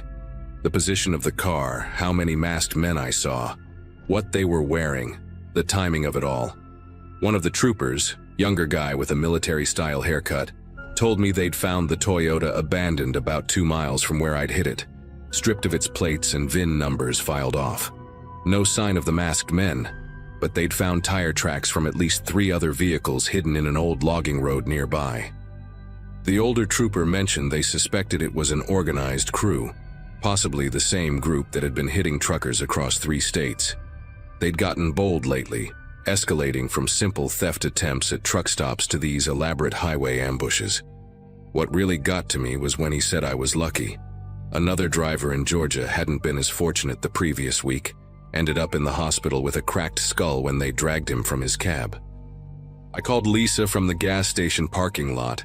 Didn't tell her everything, just said I'd had a close call with some bad weather and was running late. No point in making her worry about something that was already over. But I couldn't stop thinking about those masks, the way they all looked identical, like they'd bought them in bulk. There was something especially unnerving about the coordination of it all. The perfectly positioned car, the staged interior light, the groups hidden at different depths in the forest. These weren't desperate people making impulsive decisions. This was planned, rehearsed, professional. The older trucker, Eddie was his name, stayed with me until I was ready to get back on the road. He gave me his number, said there was an informal network of drivers keeping each other updated about dangerous stretches and suspicious activity. Said the companies wouldn't do anything about it until someone important got hurt, so we had to look out for each other. I finished that run to Georgia, but I took the interstate the whole way, even though it added 3 hours to my trip. Every time I saw a car on the shoulder with its hazards on, my grip tightened on the wheel. Made it to the delivery on time somehow, unloaded the seafood, and started my route back home. The company never said much about the damage to the truck, just had me fill out an incident report and told me to be more careful. But Eddie's network turned out to be real. I started getting text messages from other drivers, warnings about suspicious vehicles, alternate route suggestions, even photos of cars that had been spotted multiple times near ambush sites. 2 weeks after my encounter, they caught part of the crew. 5 men arrested during an attempted hijacking in North Carolina, found with those same white masks in their van along with crowbars, zip ties, and a signal jammer that explained why the CB radio had gone to static. They were part of a larger ring targeting refrigerated trucks carrying pharmaceuticals, seafood, and electronics, anything that could be moved quickly on the black market. I still drive that stretch of 301 sometimes, when the schedule demands it, but now I do it during daylight hours whenever possible, and I always slow down at that particular bend, even though the road is clear. There's a small scar in the asphalt where I clipped the Toyota, or maybe I'm just imagining it. Either way, it serves as a reminder. I made it home from my daughter's soccer game that weekend, watched her score 2 goals, and held Lisa's hand a little tighter than usual.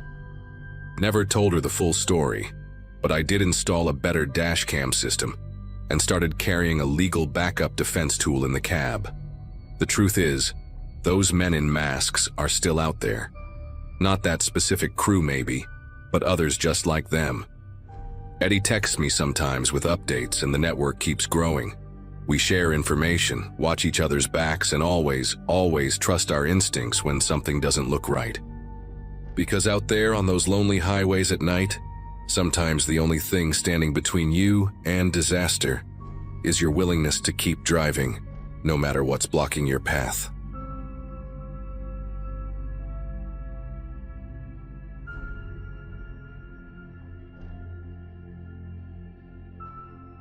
I had been driving long-haul routes for a few years, mostly carrying refrigerated loads across different states. At that point in my life, I was spending more time behind the wheel than anywhere else, but I didn't really mind. The steady hum of the engine and the endless stretches of road gave me a rhythm I could live with. That night, I was hauling produce, heading east after finishing a late drop-off. I remember it was a quiet night. Barely any traffic, just the occasional glow of a farmhouse light far in the distance. I had the radio on low, sipping coffee that was already going lukewarm, thinking about how many more hours I'd put in before stopping at a rest area. Around midnight, the sky was heavy with clouds, blotting out the stars, and the road stretched like a black ribbon with no end. That's when I noticed a set of lights in my mirror, red and blue, flashing faintly at first, then growing brighter. My first thought was routine. Maybe I'd missed a taillight going out, or they were doing random checks. I eased off the gas, keeping my truck steady, and pulled onto the shoulder. The road was so deserted that the only sound was the hiss of my brakes and the gravel crunching under the tires as I stopped. When I glanced in the mirror again, the vehicle behind me struck me as odd. It wasn't a cruiser, just a dark sedan with one of those dash-mounted light bars stuck up against the windshield. No decals, no markings, nothing. The driver's door opened and a man stepped out wearing dark clothing. He had a cap pulled low and a bulky jacket zipped to the chin. No reflective vest, no badge catching the light.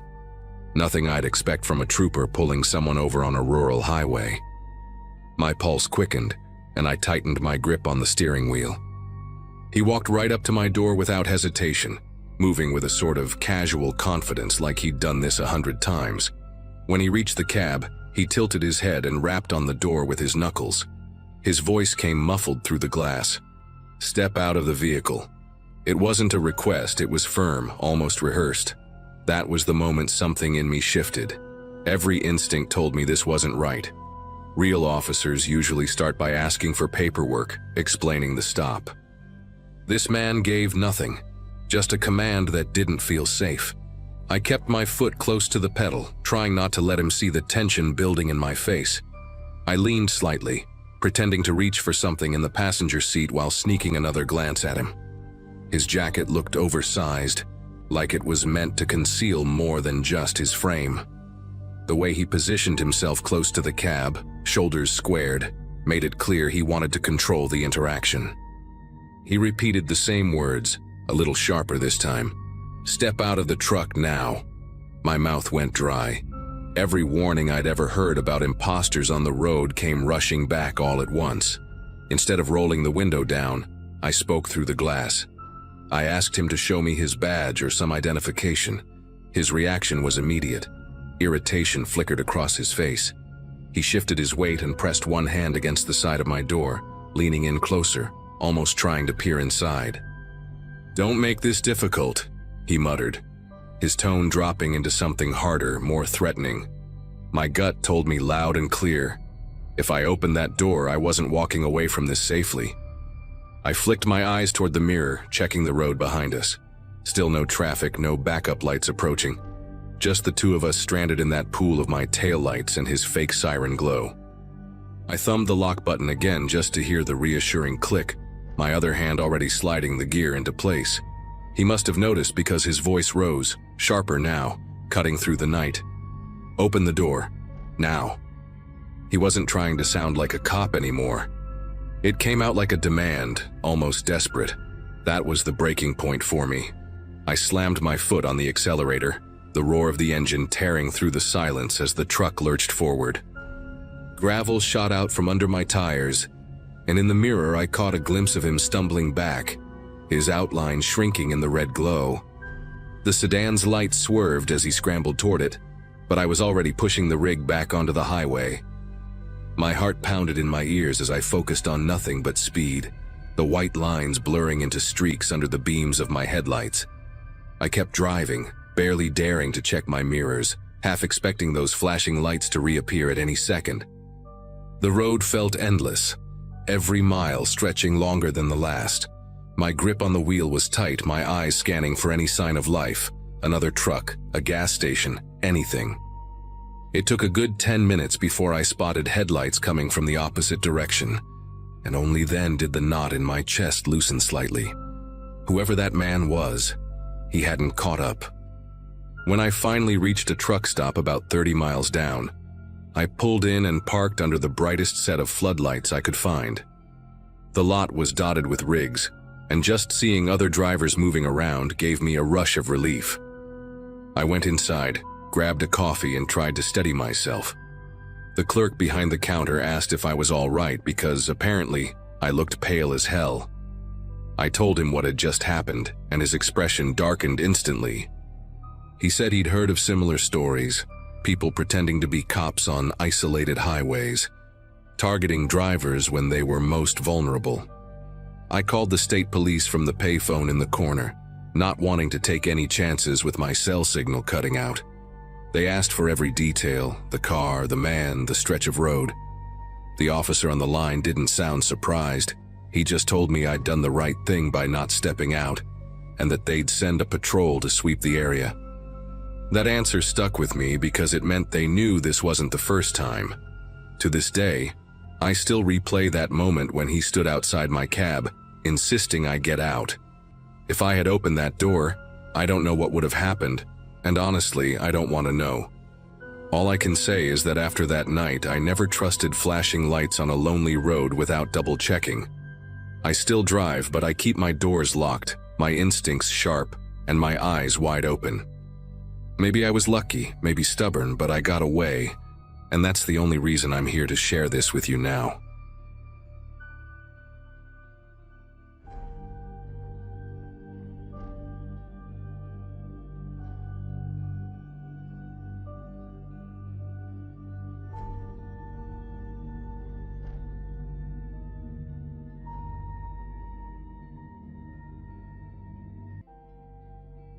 Hello everyone. Before we start, make sure to like and subscribe to the channel, and leave a comment with where you're from and what time you're watching. That way, YouTube will keep showing you stories just like this one. Now, let's begin.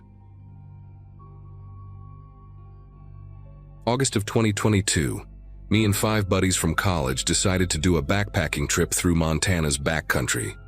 We were all seniors at the University of Montana, about to graduate, and figured this would be our final adventure together before everyone went their separate ways. There was me, Brandon, Kyle, Jason, Doug, and Nathan. We'd been tight since freshman year, did everything together. I'd been camping my whole life, grew up in Bozeman, knew these mountains like the back of my hand. The others trusted me to lead us through a 4-day loop I'd done twice before with my dad when I was younger. We packed light, just the essentials, planned to cover about 12 miles a day through some gorgeous remote terrain that most tourists never see. Everyone was pumped, talking about making this an annual thing even after graduation. The first 2 days went perfectly. Weather was incredible. Clear skies, temperatures in the 70s during the day, 40s at night. We saw elk, a black bear from a distance, caught some cutthroat trout in this pristine alpine lake. Everyone was having the time of their lives, taking pictures, joking around, talking about job offers and grad school plans. On the 3rd morning, we broke camp early, maybe around 6:30. Wanted to get most of our hiking done before the afternoon heat kicked in. The trail followed this beautiful stream for about 3 miles. Crystal clear water rushing over smooth rocks, wildflowers everywhere. Around 9, we stopped for a break near a wider section of the stream where the water pooled up nice and deep. Kyle wanted to filter some water, Doug was taking pictures, and Jason decided to explore this meadow area just off the trail. Said he saw what looked like an old homestead foundation through the trees. We heard Jason scream before we saw what happened.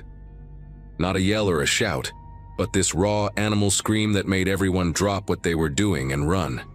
He was about 40 yards from us, on the ground, gripping his right calf with both hands, blood already soaking through his fingers. When we got to him, we could see the old barbed wire wrapped around his leg, rusted and twisted. Must have been hidden in the tall grass from some ancient property line. The wire had caught him mid-stride, dug deep into the muscle, tore through his hiking pants like paper. Brandon had some EMT training, immediately started working to get the wire off while Nathan held Jason still. The barbs were embedded maybe 2 inches deep in 3 different spots, and every time Brandon tried to unwrap it, Jason would scream again. The wound was bad, real bad. You could see white tissue, fat, maybe even bone in the deepest gash. It took us 20 minutes to get the wire completely off and the bleeding under control. We used up most of our first aid supplies, all the gauze, the entire roll of medical tape, even had to cut up Kyle's spare shirt for extra bandaging. Jason couldn't put any weight on the leg at all. Said it felt like someone was driving hot nails into his calf every time he tried. We were 12 miles from the nearest trailhead, no cell service, nobody else around for miles. Brandon and Doug fashioned a makeshift stretcher using 2 hiking poles and a sleeping pad, but carrying Jason was going to slow us down to maybe a mile an hour at best. We decided to head back the way we came since we knew that trail, even though it meant 3 days of hiking. I remember checking my watch, 9:47 a.m., and thinking we needed to move fast if we wanted to make any real distance before dark. We'd been carrying Jason for about 2 hours when I first noticed someone else on the ridge above us. Just a flash of movement between the trees, maybe 300 yards up the slope. I didn't think much of it at first. There were other hiking trails in the area, some hunters too, since bow season was starting soon. But then I saw the movement again, parallel to us, keeping pace.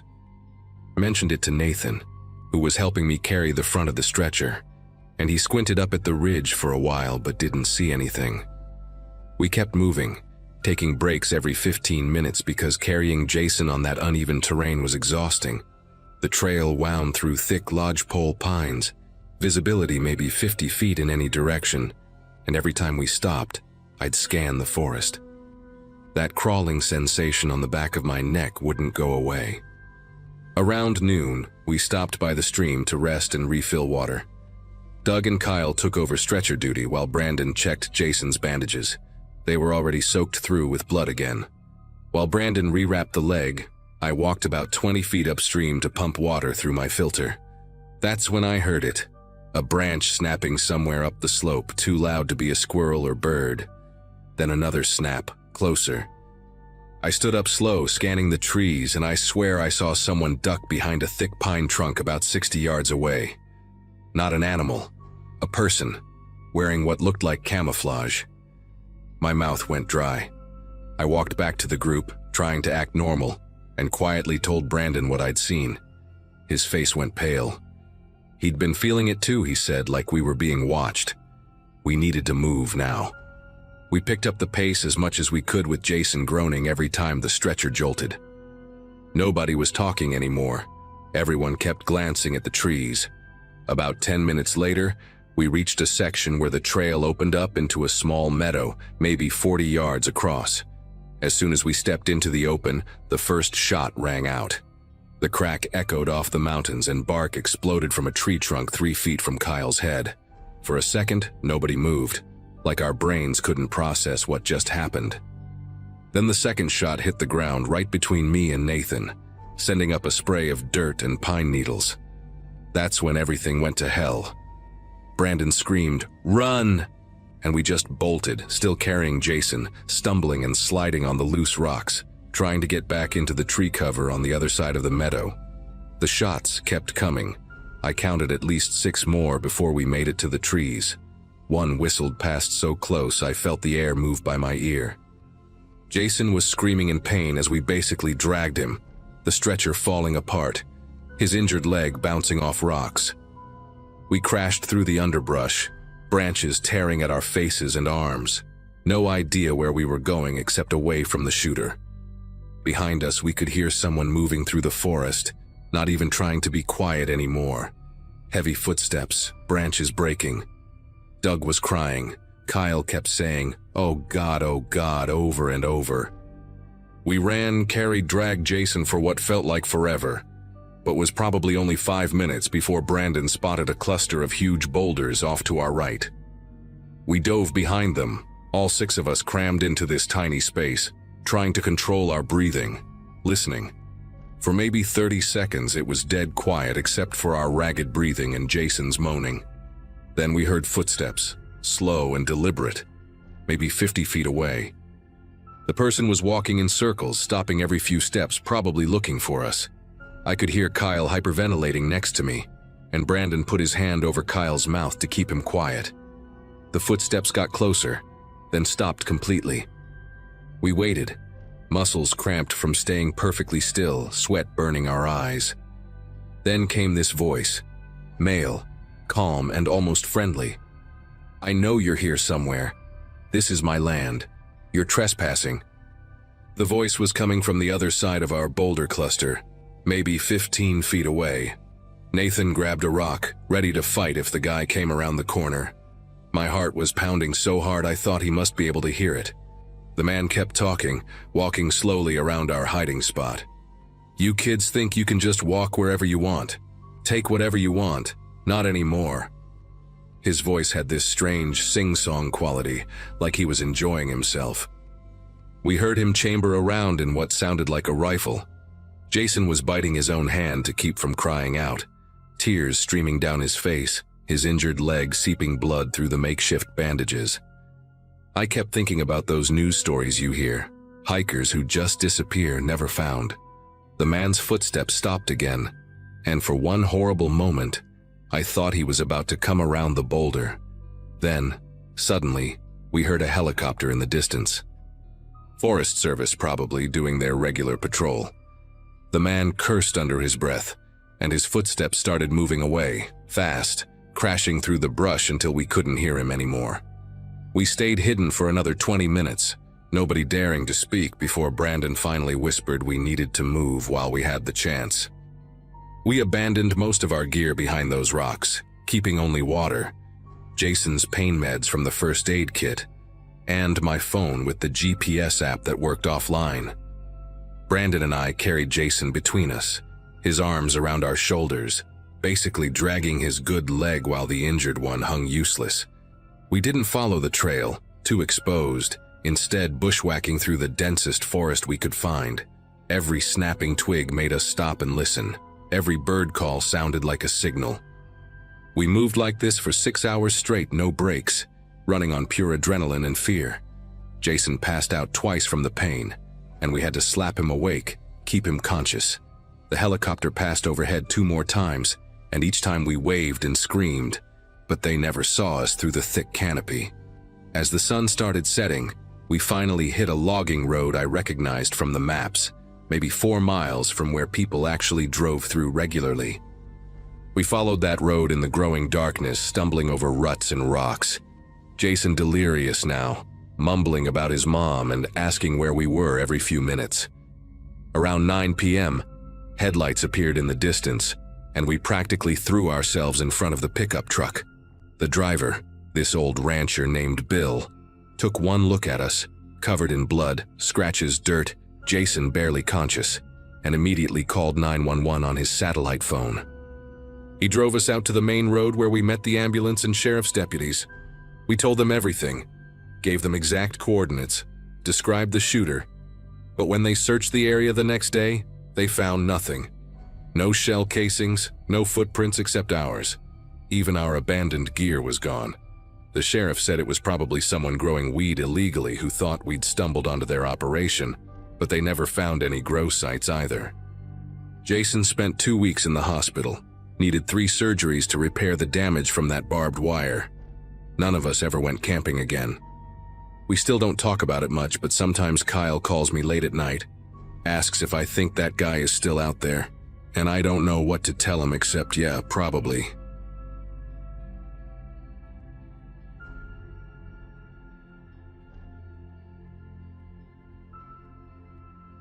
Four of us decided to explore the slot canyons near Escalante in Utah last October. I was 28, working as a graphic designer in Denver, and desperately needed to disconnect from screens and deadlines.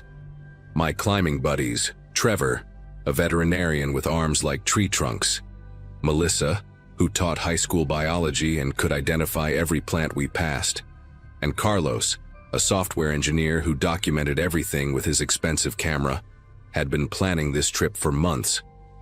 We'd specifically chosen this remote area because the permit system kept the crowds away, and we wanted to experience the raw isolation of the desert. The nearest town was a 2-hour drive on dirt roads, and once you hiked in from the trailhead, you were completely alone with the red rock walls and the endless sky. That first evening, after setting up camp on a flat mesa overlooking the canyon system, we were eating freeze-dried pad thai when we heard it, a deep, resonating clang that seemed to come from everywhere at once. The sound bounced off the canyon walls, multiplying and distorting until it felt like the rocks themselves were ringing like a massive bell. Trevor laughed and said someone must be setting up camp nearby, probably dropped their cooking pot or something. But the sound had a quality to it that didn't match that explanation.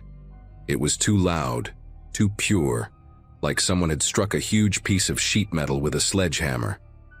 We heard it 3 more times that night, always spaced exactly 15 minutes apart, which Carlos noted after checking his watch. Each time we'd stop talking and listen as the echo rolled through the canyons, trying to pinpoint where it originated, but the acoustics made it impossible. The next morning, we descended into the slot canyons as planned. These weren't the tourist-friendly ones with established trails. We were rappelling down 60-foot drops into passages so narrow you had to turn sideways and exhale to squeeze through. The deeper we went, the more the temperature dropped, and soon we were in perpetual twilight even though it was noon. Melissa kept pointing out these weird scratches on the rock walls, perfectly straight lines that ran horizontally at about shoulder height. She said they looked too uniform to be natural, but none of us could figure out what would make marks like that. Carlos took probably 100 photos of them, zooming in to show how they seemed to have been made by something sharp dragging across the sandstone. We explored for hours, eventually emerging from a different section of the canyon system around 4 in the afternoon, exhausted but exhilarated. When we got back to camp, everything looked normal at first glance. Our tents were still standing, our food bag was still hung properly between 2 junipers to keep it away from animals. But when Trevor went to organize the climbing gear for tomorrow's route, he called us over with this strange tone in his voice. All 4 of our dynamic ropes, each one 200 feet long and worth about $300, had been cut into precise 3-foot sections and arranged in perfect spirals next to our gear pile. The cuts were clean, like someone had used an incredibly sharp knife or maybe bolt cutters. The really unsettling part was how methodical it was. Each piece was exactly the same length, and the spirals were laid out in a grid pattern, 4 across and 12 down. Carlos immediately started taking photos while Melissa and I searched the area for footprints, but the rocky ground didn't show anything useful. We had a serious discussion about leaving right then. Without ropes, we couldn't do any technical climbing, and whoever had done this had been in our camp while we were gone. But it was already past 5, and hiking out in the dark through that terrain would be genuinely dangerous. The trail had several exposed sections where a missed step would mean a 50-foot fall. Trevor argued we should stay, reasoning that whoever did this had had the perfect opportunity to steal our gear or damage our tents, but had only touched the ropes. Melissa thought it might be some kind of environmental extremist making a statement about climbing in protected areas, though this wasn't actually protected land. Carlos kept reviewing his photos from earlier, trying to see if he'd captured anyone in the background. We ultimately decided to stay the night but agreed to pack up at first light and hike out. We'd each take shifts staying awake, and Trevor distributed the sharp items among us.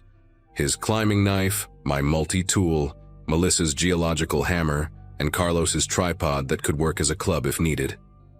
During my watch shift from midnight to 2 a.m., the metallic sounds returned, but this time they were different. Instead of single clangs, it was a rhythmic pattern. 3 quick strikes, a pause, then 2 slow ones, repeating over and over. I woke Trevor quietly and we both sat listening, trying to triangulate the source.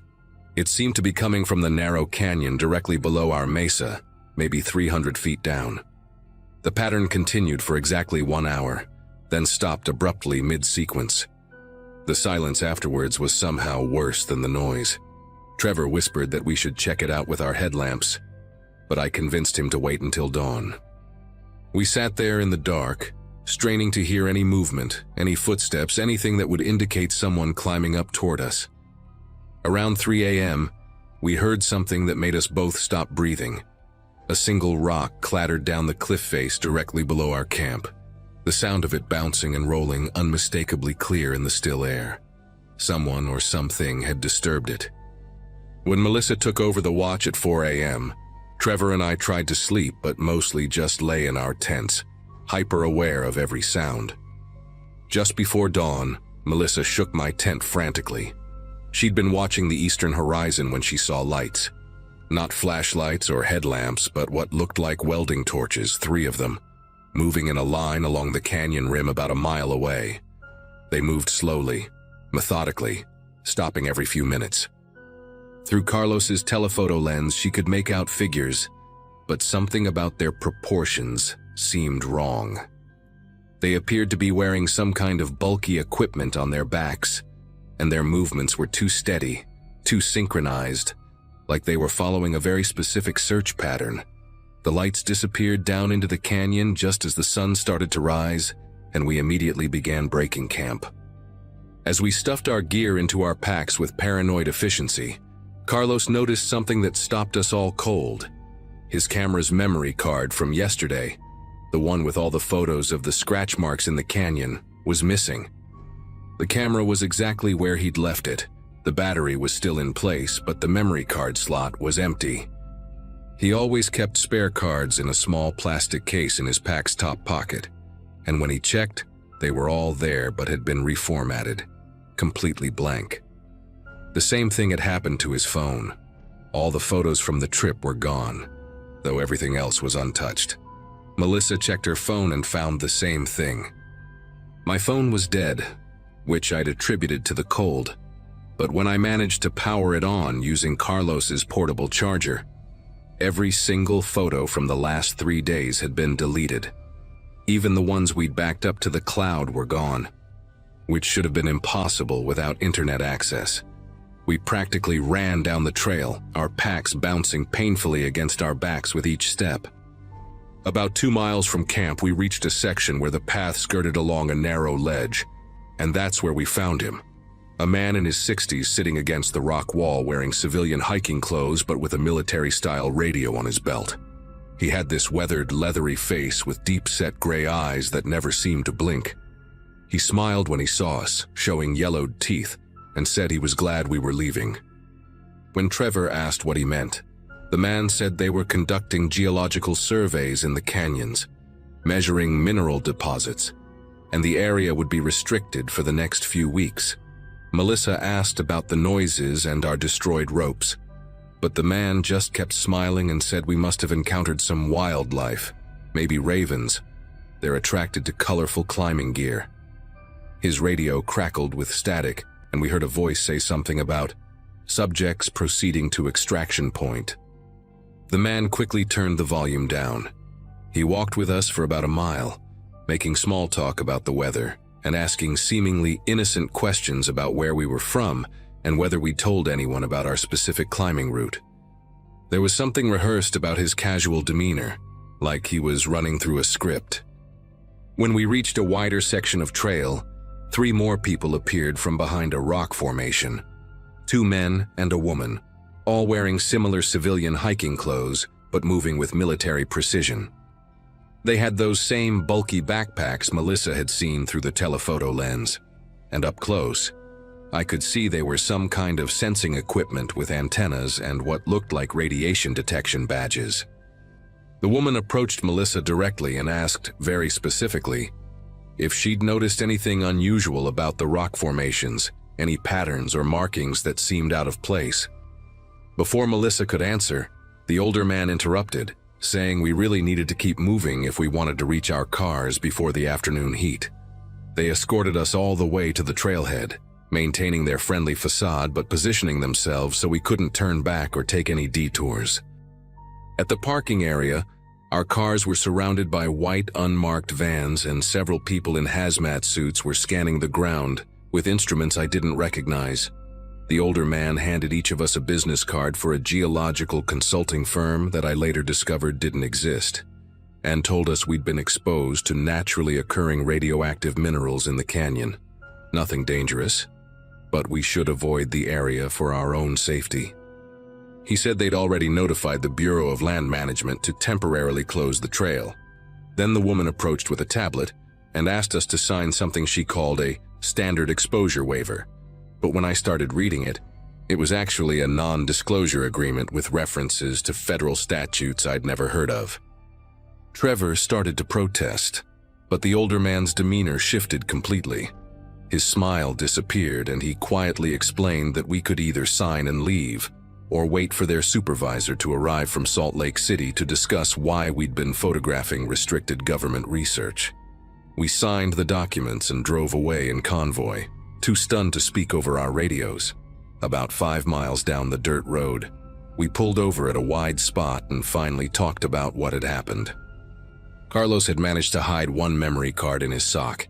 It only had photos from our first day, before we'd found the marks in the canyon. But at least it proved we'd been there. We agreed to never post anything online, never talk about the specific location, and definitely never go back. 2 weeks later, I checked Google Earth and the satellite imagery of that area had been updated. The resolution was suddenly much lower than the surrounding regions, too blurry to make out any details. The trailhead we'd used wasn't marked anymore. Trevor tried calling the number on the business card once, but it just played a recorded message saying the number had been disconnected. We still meet up for climbing trips, but we stick to well-known areas now. Sometimes, late at night, I find myself wondering what they were really doing out there, what those marks in the canyon meant, and why they needed to make sure nobody would ever see them. The only thing I know for certain is that we stumbled into something we were never supposed to find, and we're lucky they let us walk away with just a warning.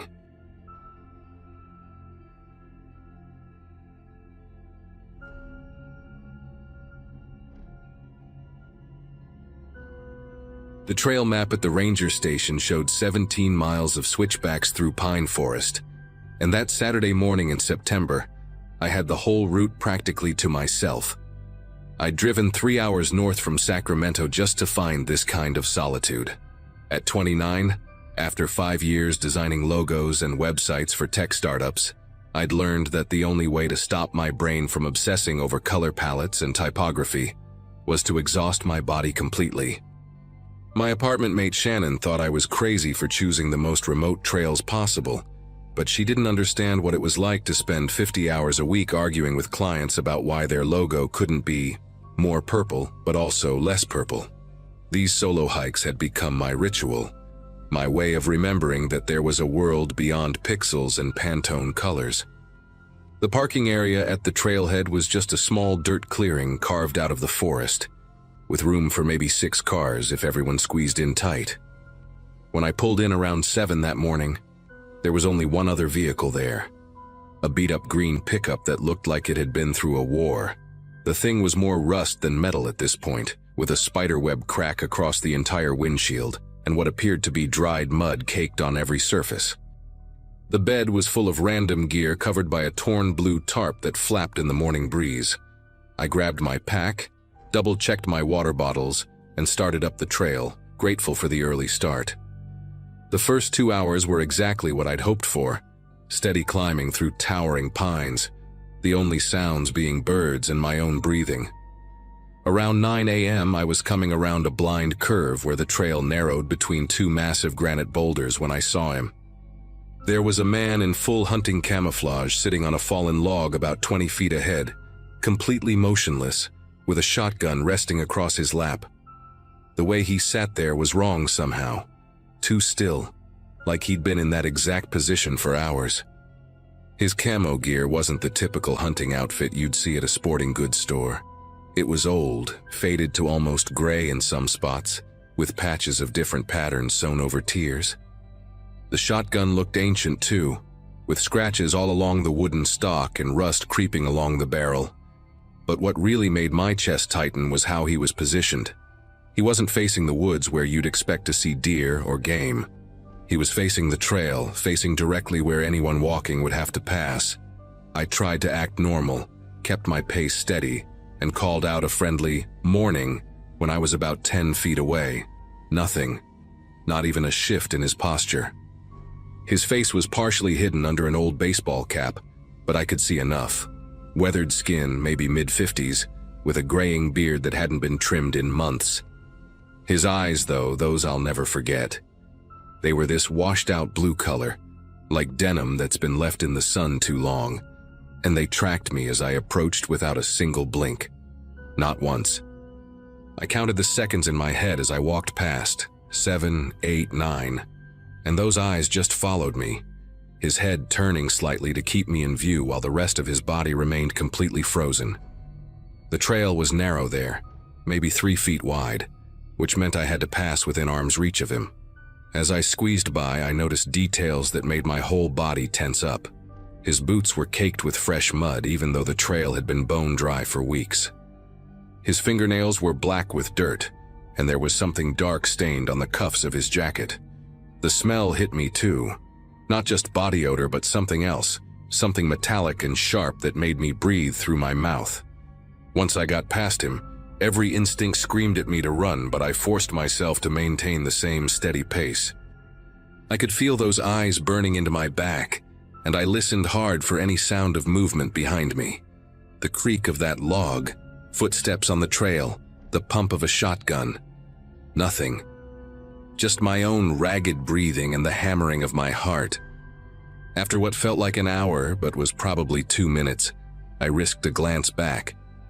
He was still there, still in that exact position, but now his head was turned completely around, watching me leave. The shotgun hadn't moved an inch. I kept hiking, trying to convince myself he was just some local hunter taking a break, maybe someone who didn't like city people on his mountain. But hunters don't sit facing trails.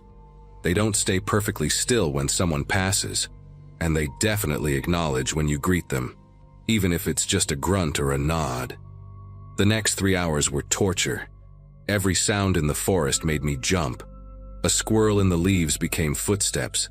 A branch creaking became a gun being cocked. I kept checking behind me, sometimes pretending to adjust my backpack or take a photo, but really scanning the trail for any sign of him. At one point, I thought I heard something large moving through the brush parallel to the trail, keeping pace with me. I stopped, held my breath, and listened. The movement stopped too. When I started walking again, there it was. That subtle crashing of vegetation, always staying about 30 feet to my right, hidden by the thick undergrowth. I started hiking faster, my calves burning as the trail began its steep descent. My water was running low, but I didn't want to stop to refill at the stream marked on my map. All I wanted was to get back to my car, back to civilization, back to where there were other people around. Around 1 p.m., the trail finally started switchbacking down toward the trailhead, and I could occasionally glimpse the Forest Service road through gaps in the trees below. My relief was overwhelming. Maybe 20 more minutes and I'd be safe. But then I came around a particularly sharp turn and had to grab a tree to stop myself from screaming. Fresh boot prints in a muddy section of trail, heading the same direction I was. The mud was from water that had been poured there. I could see the darker splash patterns on the dry dirt around it. Someone had deliberately made this muddy spot to leave tracks. The boot pattern matched what I'd seen caked on his boots, that distinctive worn heel and deep tread. But here's what made me want to vomit. The stride length. Whoever made these prints had been running, full-on running down this steep rocky section where I was carefully picking my way down. The prints continued for about 50 feet before veering off into the brush to the left. He had gotten ahead of me somehow. There must have been a shortcut, some old game trail he knew about that I didn't. My mind raced through the possibilities. Maybe while I was zigzagging down the official trail, he'd taken a direct route straight down the mountain. The thought of him racing through the forest, that shotgun in his hands, trying to beat me to the parking lot made my legs weak. But I couldn't stop. Going backward meant potentially running into him on whatever path he'd taken. Going forward meant possibly walking into a trap. I pulled out my phone. No signal, of course. The trail maps I'd downloaded showed no alternate routes, just this single path back to where I'd started. I tried to think rationally. Maybe he was just heading back to his truck. Maybe this had nothing to do with me. But then why the deliberately created muddy spot? Why make sure I saw those prints? It felt like a message, like he wanted me to know he could move faster than me, that he knew these woods better than me. The final stretch of trail seemed endless. Every tree could be hiding him. Every shadow might be his camouflaged form waiting.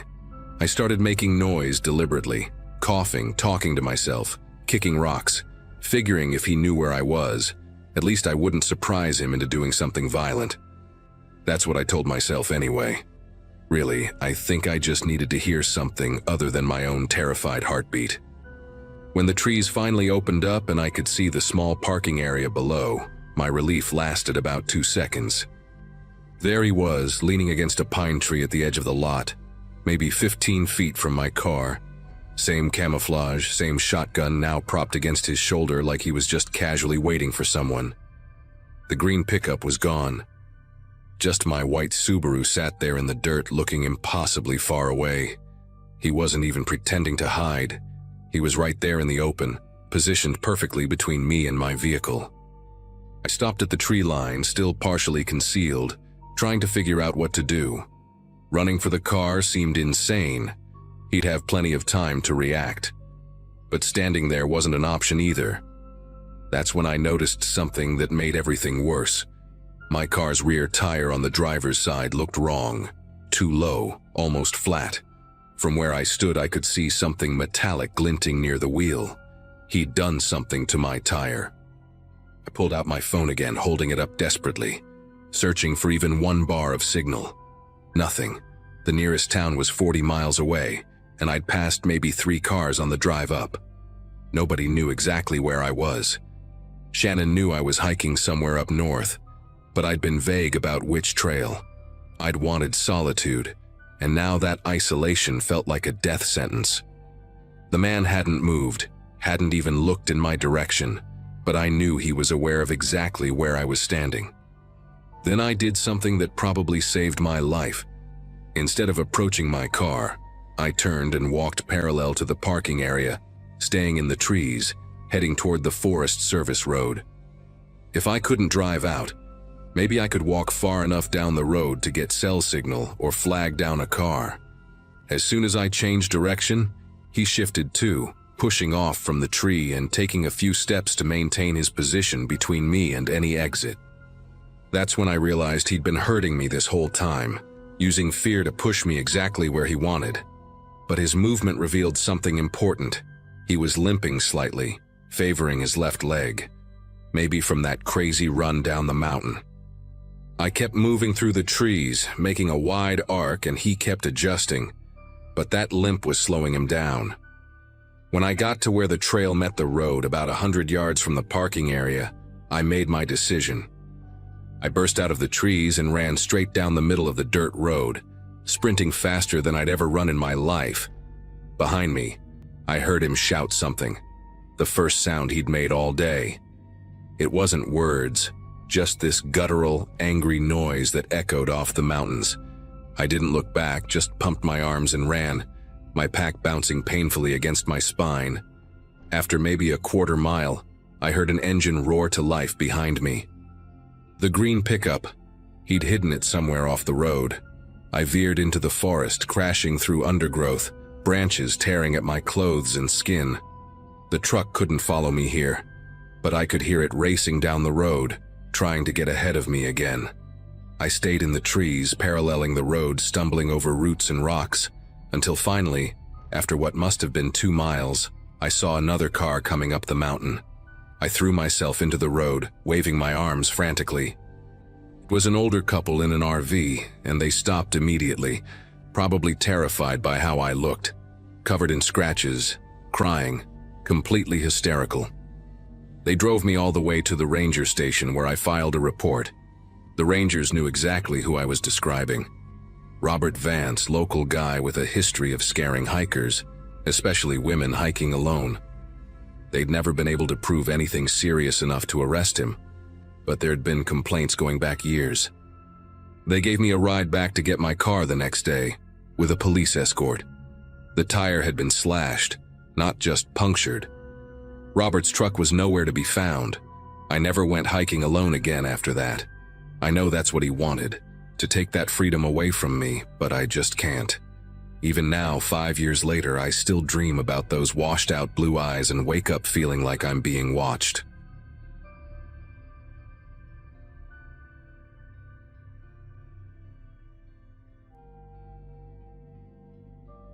The fire I'd built was dying down to embers when I first spotted it. Another orange glow maybe half a mile through the trees, flickering against the darkness. Nobody should have been out there.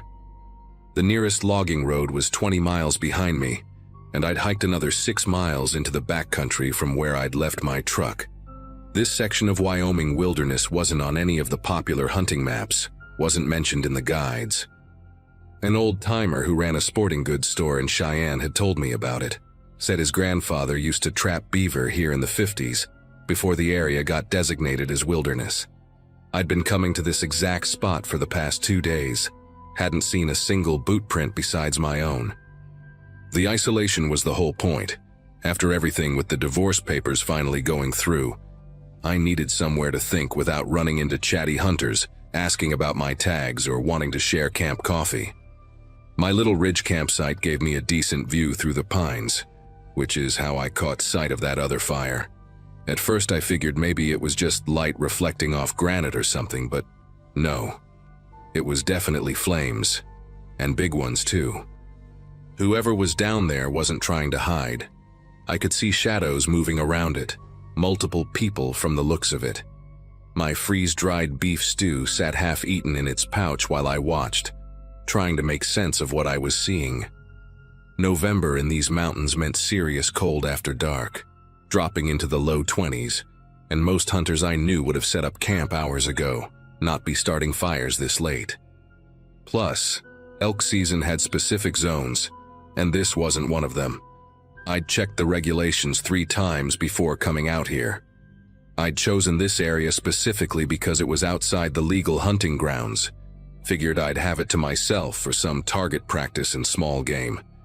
Curiosity got the better of me after about 10 minutes of watching those shadows move. I told myself I'd just get close enough to see what was going on. Maybe someone was in trouble, had an emergency. I left my rifle at camp, took only my flashlight with the red filter and my Glock in its chest holster. The hike down wasn't easy in the dark. Loose shale under the pine needles made every step sound like grinding teeth. I kept the flashlight off, navigating by moonlight and the glow from their fire getting brighter as I got closer. The wind was in my face, which was good. Meant they wouldn't smell my campfire smoke on my clothes. About 200 yards out, I could hear voices, male voices, laughing about something. Then I heard the unmistakable sound of a bone saw working through something heavy. That sound, rhythmic and wet, made me slow down and move more carefully through the underbrush. I found a good vantage point behind a cluster of deadfall, maybe 70 yards from their camp. What I saw made my mouth go dry. 4 men were working on an elk cow, and I mean really working on it, quartering it right there in the field. The animal was strung up between 2 pines on a thick rope, steam still rising from the carcass in the cold air. They had lanterns set up on stumps, illuminating everything like some kind of outdoor surgery. 3 rifles were propped against a nearby tree, and I could see at least 2 pistols on hip holsters. The men were efficient, practiced, like they'd done this exact thing many times before. One guy, wearing a bright orange cap with ear flaps, was wrapping meat in what looked like game bags, while another worked the saw through a hindquarter. They had coolers, big white marine coolers already packed with ice. This wasn't some opportunistic poaching. This was organized, planned. The guy with the saw paused to wipe his forehead with his sleeve, and that's when I noticed the truck parked just beyond the firelight, a beat-up Chevy with a camper shell. The smart thing would have been to back away right then, hike back to my camp, pack up in the dark and get the hell out of there. Report it to Fish and Game when I got back to civilization. But I wanted to get the license plate on that truck. Figured it would help the authorities actually catch these guys. I started circling around through the trees, keeping low, trying to get an angle where I could see the back of the Chevy. The forest floor was covered in dry pine needles that crunched with every step, so I had to move painfully slow. I'd made it maybe 30 feet when one of them, a skinny guy in a camo jacket, suddenly stopped working and stood up straight. He had this weird stillness about him, like a deer that's caught a scent. Without saying anything to the others, he picked up a flashlight from one of the stumps, one of those powerful LED jobs that can light up a whole mountainside. He started sweeping it slowly across the trees, methodical, like he was painting with light. The beam hit me square in the face before I could duck behind anything substantial. For a second, neither of us moved. I was crouched there like an idiot, caught completely in the open, while this skinny guy held his flashlight on me like a spotlight. The light was so bright I couldn't see his face, just a dark outline behind that blazing white circle. The voices at the camp stopped mid-sentence. Even the bone saw went quiet. Then the skinny guy did something that made every hair on my neck stand up. He smiled. I could see his teeth reflecting the lantern light from camp. He didn't yell, didn't reach for a weapon, just smiled and slowly raised his other hand to wave at me. fingers wiggling like he was greeting an old friend. That's when one of the others, the guy with the orange cap, called out in this almost friendly voice, "Hey there, buddy, why don't you come on over, we got coffee on." The way he said it, casual and warm, while standing next to that butchered elk with blood on his hands, I knew right then I needed to run. I turned and crashed through the underbrush, not caring about the noise anymore. Behind me, I heard the orange cap guy's voice change completely, dropping that fake friendliness. "Now why'd you go and do that? We just want to talk." Then multiple voices started calling out, overlapping each other. "Come back. We're not gonna hurt you. Just want to make sure you're okay out here." The worst part was how they all sounded so reasonable, so normal, like concerned neighbors trying to help. But I could hear boots hitting the ground hard, branches snapping as they came after me. My eyes hadn't adjusted from that LED blast, so I was running half blind through the trees, branches whipping across my face and arms.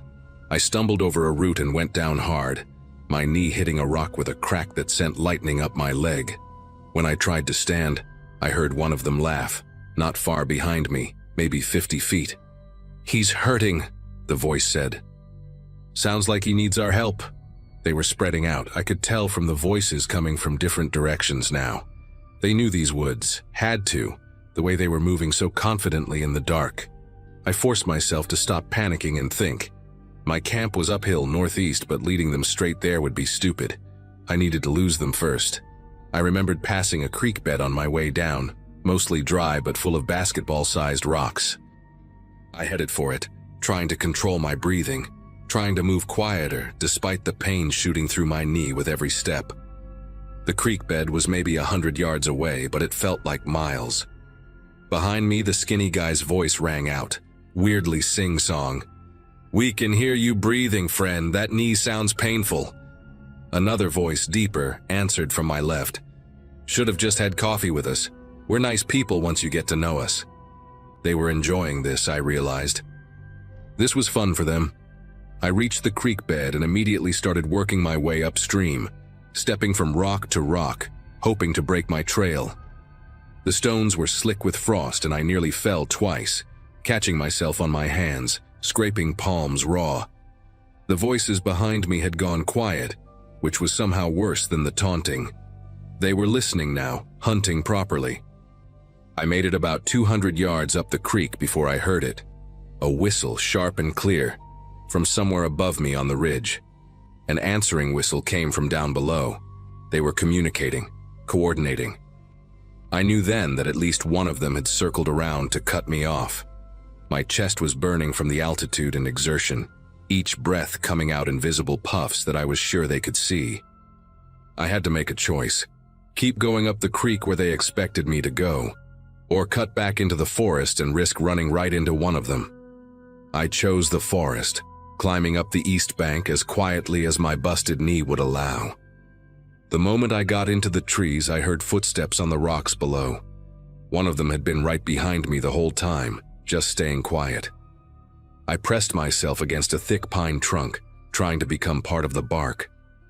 The footsteps stopped directly below my position. Then I heard him inhale deeply, like he was smelling the air. "I know you're close," he said. And it was a new voice, older, raspier. "You smell like campfire smoke and fierce sweat. Distinctive combination." He chuckled at his own comment. "Here's what's going to happen. You're going to come down here, we're going to walk back to our camp, have a civilized conversation about what you saw tonight. Then we're all going to come to an understanding. Nobody has to get hurt, but if you keep running, well..." He let out a long sigh. "These woods are dangerous at night. People fall off cliffs, break their necks. Bears are active this time of year too. Tragic accidents happen all the time out here." The casualness of the threat, the way he delivered it like he was discussing the weather, made me grip the Glock in my chest holster. That's when I did something that probably saved my life. I threw a rock. Not at him, but way off to my right, maybe 40 feet through the trees. It crashed through branches and hit something hollow, probably a dead log. The old guy immediately took off in that direction, moving faster than I expected. The second he was gone, I went left, moving as fast as I dared in the opposite direction. I could hear him cursing when he realized he'd been fooled. Then that whistle again, 3 sharp blasts. Within seconds, I heard them all converging on his position. They thought they had me surrounded. I used their noise to mask my own movement, half sliding down a steep section covered in loose pine needles. My knee was screaming, but adrenaline kept me moving. I recognized a distinctive rock formation I'd passed earlier. I was only about a quarter mile from my camp. But I couldn't go straight there, not with them this close. I needed to buy time, needed them to think I'd gone a different direction entirely. I remembered something from my military days at Fort Carson. Sometimes the best way to lose a pursuer is to double back. I found a fallen tree. Massive thing, must have come down in a storm years ago. The root ball had pulled up, creating a hollow underneath. I crawled in, pulling dead branches over the entrance, trying not to think about spiders or snakes. My breathing sounded like a jet engine to my own ears, but I forced myself to slow it down, counting to 4 on each inhale and exhale. I could hear them moving through the forest, not even trying to be quiet anymore. "He's gotta be heading back to his camp," one shouted. "Check up the ridge." The orange-capped guy's voice. "No, he's too smart for that. He's gone downhill trying to hit the logging road." They argued for a minute, then split up. 2 headed uphill toward where my camp actually was, 2 went downhill. I stayed in that hollow for what felt like hours but was probably 20 minutes, until their voices faded completely. When I finally crawled out, my knee had stiffened up so bad I could barely put weight on it. The trek back to my camp took another hour, limping from tree to tree, stopping every few minutes to listen. When I finally saw my tent, still intact, my rifle still leaning against the log where I'd left it, I almost cried with relief. But I didn't stop to pack properly. Just grabbed my rifle, my pack with the car keys, and my phone. Left everything else. The tent, sleeping bag, cooking gear, probably $800 worth of equipment. I didn't care. The 6-mile hike back to my truck was the longest of my life, moving through the darkness with my rifle ready, jumping at every shadow. I kept expecting to see that skinny guy's smile behind every tree, hear that raspy voice talking about accidents. Dawn was breaking when I finally saw my truck, still parked where I'd left it on the old logging road. The windows were intact, tires hadn't been slashed. They hadn't found it. My hands shook so bad it took 3 tries to get the key in the ignition. I drove straight to the game and fish office in Cody. Didn't even stop to clean up or change clothes. Walked in there looking like hell. Blood on my hands from crawling, pine needles in my hair, favoring my bad knee. The officer at the desk, a woman named Diane according to her nameplate, took one look at me and immediately got serious. I told her everything. The exact coordinates, the illegal elk, the 4 men, the truck. She called in 2 other officers and had me repeat the whole story while they recorded it. They organized a team to go out that same day, said they'd been trying to catch a poaching ring that had been operating in the area for months. When they got to the coordinates I gave them, they found the gut pile from the elk, blood on the trees, tire tracks from the truck, but the men were gone. Diane called me a week later to say they'd made arrests based on the evidence and my testimony. Turned out these guys had been selling illegal game meat to restaurants across 3 states. The skinny one, she said, had a record for assault and intimidation. I never went back for my camping gear, never hunted that area again. Sometimes I think about that night, about what would have happened if they'd caught me. And I remember the older one's voice talking about how accidents happen all the time in those woods.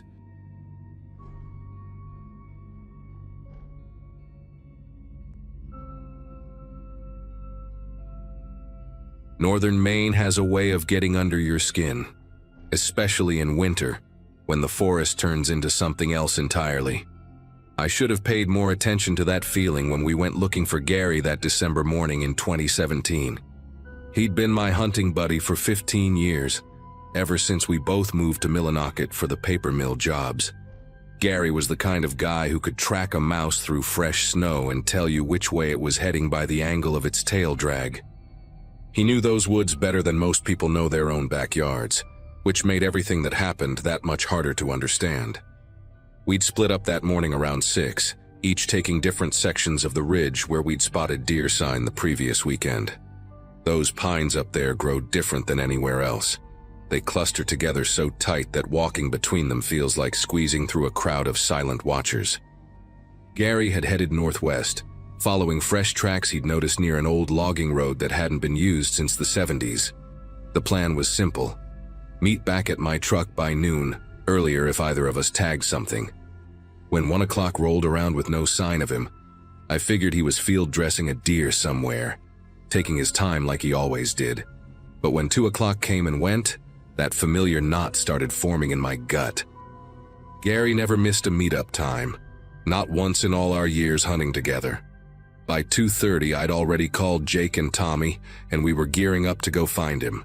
The temperature was dropping fast, and those December nights in Maine don't forgive mistakes. I kept thinking about his wife, Carol, and how she'd specifically asked me to keep an eye on him because he'd been pushing himself too hard at work lately. We found his trail easy enough at first. Gary had this peculiar way of walking.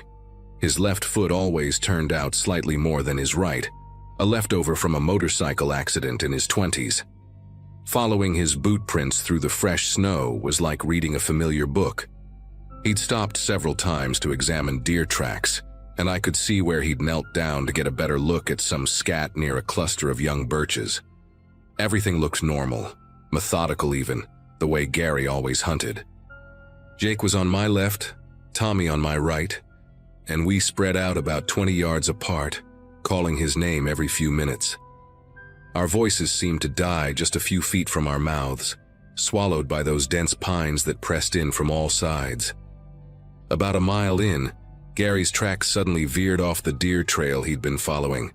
He'd made a sharp right turn, almost 90 degrees, heading straight into a thicket of spruce so dense we had to turn sideways to follow. No deer would go through there. They'd go around like any sensible animal. But Gary had pushed straight through, breaking branches, leaving bits of his orange vest caught on thorns. Tommy found a granola bar wrapper about 50 feet into the thicket, the kind Gary always carried in his chest pocket. It was torn open hastily, not Gary's usual careful way of doing things. The wrapper was still dry, meaning he'd dropped it recently, maybe just a few hours ago. That should have been reassuring, but something about the way his trail had changed direction so abruptly made my chest feel tight. We followed his trail for another quarter-mile through that hellish thicket before it opened into a small clearing, maybe 30 feet across. Dead grass poked through the snow in patches, and a massive oak stood in the center, its trunk easily 6 feet around. Gary's track circled that tree 7 times. I counted them, walked each loop myself trying to understand what he'd been doing. Each circle was perfect, about 10 feet out from the trunk, his boot prints overlapping in places like he'd been going around and around for God knows how long. Jake found where Gary had apparently stopped and faced the tree, 2 deep boot prints in the snow, toes pointing directly at the trunk. He'd stood there long enough for his boots to sink down to the frozen soil beneath. Then his tracks continued straight ahead, right up to the base of the oak. That's where we found his rifle. It was propped carefully against the tree, barrel pointing up, safety on, just the way Gary would leave it if he was stopping for lunch. His ammunition was stacked in a neat pyramid on a flat rock beside it, 12 rounds of .308, arranged with an odd precision that made me uncomfortable to look at. But it was his boots that really made us stop talking. They were placed side by side in the moss at the base of the tree, laces loosened but still tied, thick wool socks tucked neatly inside each one. Gary's jacket hung from a low branch above them, folded once down the middle with the orange safety vest laid perfectly on top. Everything was arranged like he'd decided to just undress and walk away. In December, in Maine. The temperature was already below freezing and dropping. Jake was the first to notice the footprints leading away from the tree.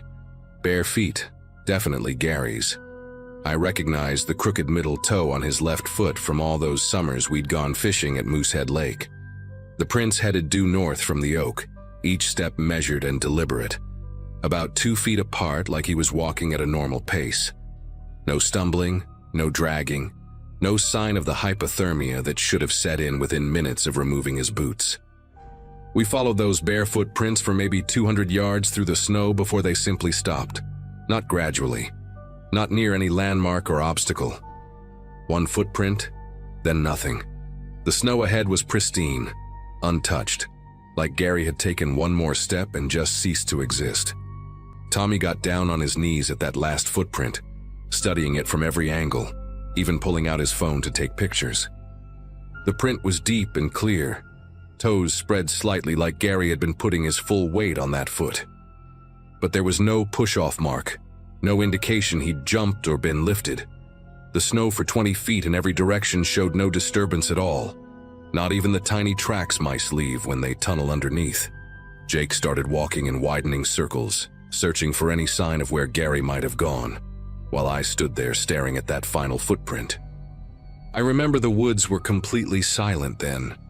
Not even the usual winter birds or wind through the branches. It was like the forest was holding its breath, waiting for us to understand something we couldn't quite grasp. We stayed out there until dark, expanding our search in every direction from that last footprint. Tommy climbed several trees to get a better view, thinking maybe Gary had somehow grabbed a branch, though we all knew that made no sense with the untouched snow on every limb. Jake brought up the idea that someone might have taken Gary, but there were no other footprints, no vehicle tracks, no broken branches except the ones from Gary's initial path through the thicket. I kept going back to those circled tracks around the oak tree, trying to make sense of why he'd walked around it exactly 7 times. Not 6, not 8, but 7 deliberate loops. When we finally headed back to call search and rescue, I took Gary's rifle and boots with us. The weight of them in my pack felt wrong, like I was carrying pieces of a person who'd been carefully disassembled. Search and rescue brought in dogs, helicopters, even a drone with thermal imaging. They searched for 5 days straight, covering a 10-mile radius from that oak tree. The dogs followed Gary's scent to that last footprint, and then just sat down, whining in a way that made their handlers exchange worried looks. One of the German shepherds, a dog named Rex who'd found lost hikers in conditions 10 times worse than this, refused to go near the oak tree at all. He planted his feet and pulled against his lead, growling at something none of us could see. They brought in a forensics team from the state police who took samples of everything: the snow, the bark, the moss where his boots had been placed. They measured the distance between his footprints, analyzed the depth and angle, even brought in a podiatrist to confirm they matched Gary's gait pattern. Everything checked out as genuine, which somehow made it worse. Carol never blamed me, but I could see it in her eyes every time I stopped by to check on her those first few months. She kept asking if Gary had said anything strange in the days before, if he'd been acting different. The truth was, he had mentioned something odd the week before he disappeared. We'd been driving to our hunting spot when he suddenly asked if I ever felt like the woods were calling to me. Not in a poetic way, but literally calling, like a frequency only certain people could hear. I'd laughed it off, told him he'd been watching too many documentaries, but he'd gone quiet after that, staring out the window at the trees rushing past. Now I lie awake sometimes thinking about that conversation, wondering if he'd been hearing something I couldn't, something that finally became too loud to ignore. The state listed Gary as missing, presumed dead after 6 months, though they never found a body or any other trace of him beyond that last footprint. Carol moved to Portland to live with her sister, couldn't stand being in Millinocket anymore. Jake still hunts but won't go near that section of woods. Tommy became obsessed with missing persons cases, spending hours online comparing stories, looking for patterns. As for me, I went back once, alone, about a year later. The oak tree was still there, of course, but something had changed.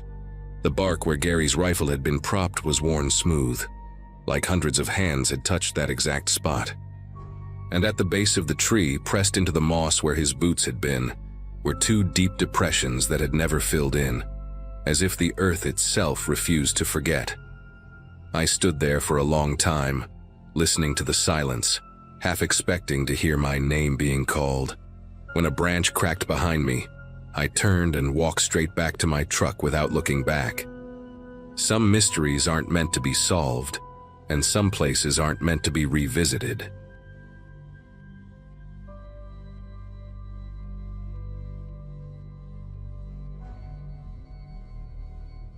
June of this year, I took my 12-year-old son Lucas on what was supposed to be our first real backcountry trip together in the Rockies. I'd been promising him this trip since he turned 10, waiting until he was old enough to handle the altitude and the miles we'd need to cover each day. We'd trained for months, hiking local trails every weekend, breaking in our boots, testing our gear. I wanted everything to be perfect for him. Wanted him to fall in love with the mountains the way I had when I was his age. The weather forecast was ideal, clear skies for the entire week, and we'd picked a route I'd done twice before. Far enough from the tourist trails to feel like real wilderness, but nothing too challenging for a kid's first multi-day trek. The first 2 days went exactly as planned. Lucas was handling the elevation better than I expected, and we made good time to our second campsite near a small alpine lake. On day 3, we were crossing through a section of dense pine forest, maybe 7 miles from the nearest trailhead, when we spotted bright orange through the trees. At first, I thought it was other hikers, which would have been unusual since we hadn't seen anyone for almost 48 hours. But as we got closer, I realized it was a tent, actually several tents, all that distinctive orange color that serious mountaineers use. The weird thing was how quiet it was. Usually when you approach someone's camp, you hear voices, the clanking of cookware, a stove hissing, something. But there was nothing, just the wind moving through the pines and our own footsteps crunching on the dry needles. Lucas was the one who noticed the tents were collapsed. Not taken down properly, but collapsed inward, like someone had just yanked out the poles and let everything fall. 3 tents in total, expensive ones too, the kind with the brand logos you see at REI for $800 a pop. Backpacks were scattered around the clearing, some of them torn open with clothes and gear spilling out onto the ground. A portable stove was tipped over near a ring of stones someone had arranged for a fire pit. What really caught my attention, though, was the bear rope still hanging from a tall pine about 30 feet from the camp. The food bag was still up there, untouched, swaying slightly in the breeze. That made no sense at all. If these people had packed up and left, even in a hurry, they would have taken their food. You don't leave a week's worth of freeze-dried meals hanging in a tree. I told Lucas to stay close while I walked around the perimeter of the camp, trying to make sense of what we were seeing. There were sleeping bags still inside the collapsed tents. I could see their shapes through the fabric. A pair of hiking boots sat neatly beside one tent entrance, like someone had just taken them off for the night. Near another tent, I found a water filter still attached to a hydration bladder, the tube frozen mid-coil like someone had dropped it while using it. Everything valuable was still there. GPS units, a satellite communicator blinking its green LED, even a wallet sitting on top of a backpack with cash visible inside. Whatever happened here, it wasn't theft. The camp looked like everyone had just vanished in the middle of their morning routine, except for the chaos of the scattered gear, suggesting something violent had occurred. The smell hit me when the wind shifted. It wasn't overwhelming, but it was there. Something metallic and wrong that made my stomach tighten. Lucas grabbed my arm and pointed to the ground near the largest tent. The pine needles and dirt were disturbed, churned up in long grooves that led away from the camp toward a thick stand of aspens about 40 yards out. They weren't footprints. They were drag marks, deep ones, like something heavy had been pulled through the forest floor. Multiple sets of them, all leading in the same direction.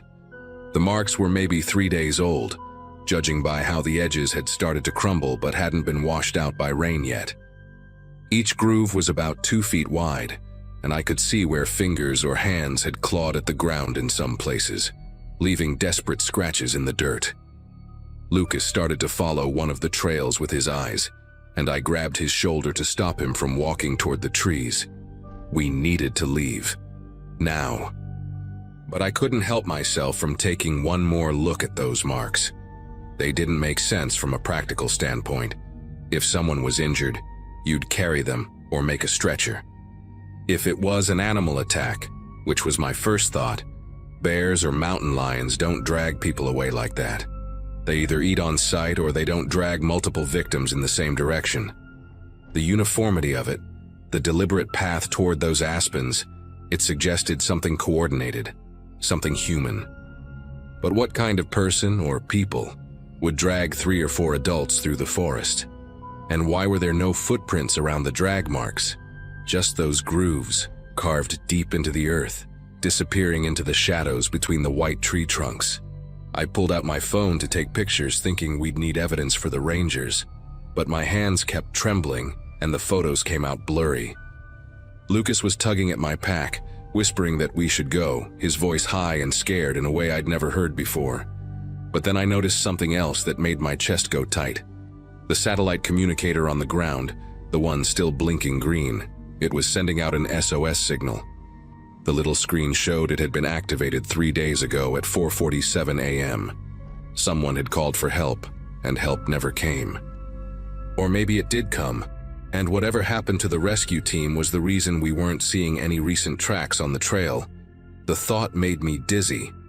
I grabbed the device, thinking maybe I could see the message history, but the screen just showed SOS active, 72 hours over and over.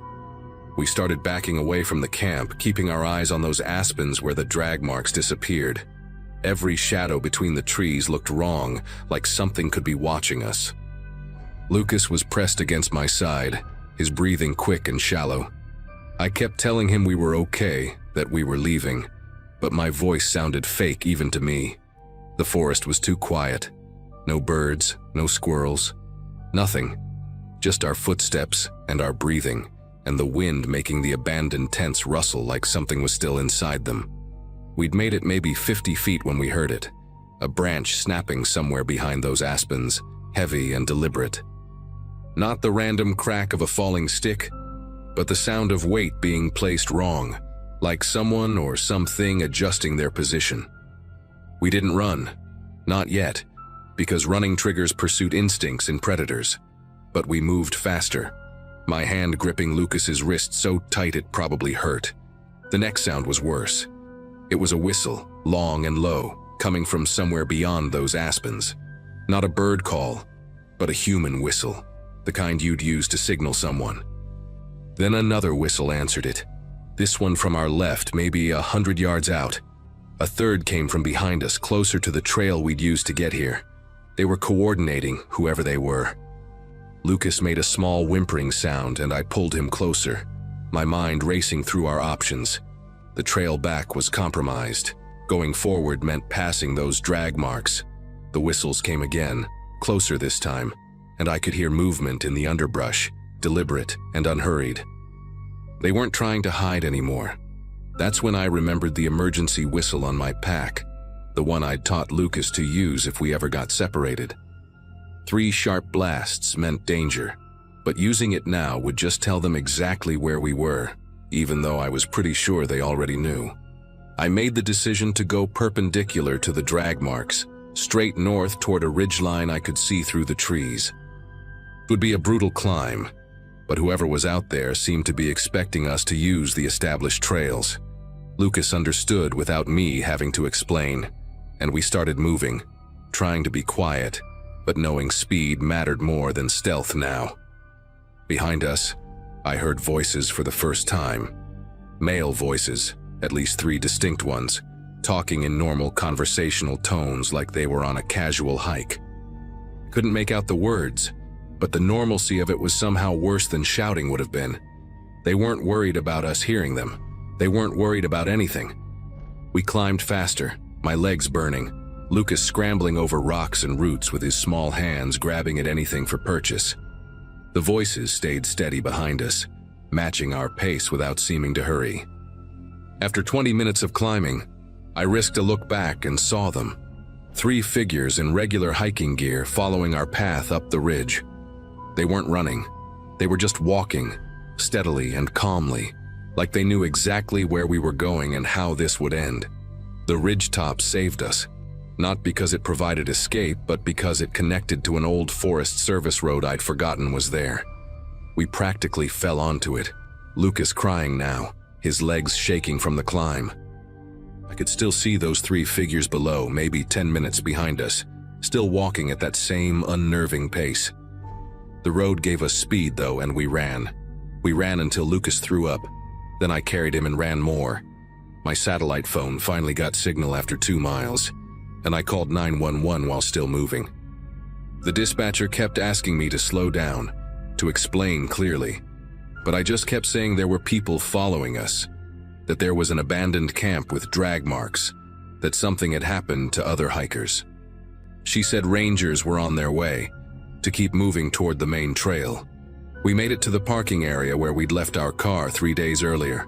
Other hikers were there, normal people doing normal things, and the sight of them made me almost collapse with relief. The rangers found the campsite exactly where I said it would be. Everything was just as we'd seen it. The collapsed tents, the scattered gear, the drag marks leading to the aspens. But they found no sign of the 3 men who'd followed us, and no bodies where the drag marks ended. The SOS had been sent by a group of 4 geology students from Boulder who'd been reported missing 5 days earlier. Their families were notified, searches were expanded, but nothing ever turned up. No bodies, no explanation, nothing. The official report suggested they'd left the camp voluntarily and gotten lost, that the drag marks were probably from moving heavy equipment, though what equipment and why anyone would drag it away from camp was never explained. Lucas won't talk about it anymore, and I don't blame him. We sold our hiking gear and haven't been back to the mountains since.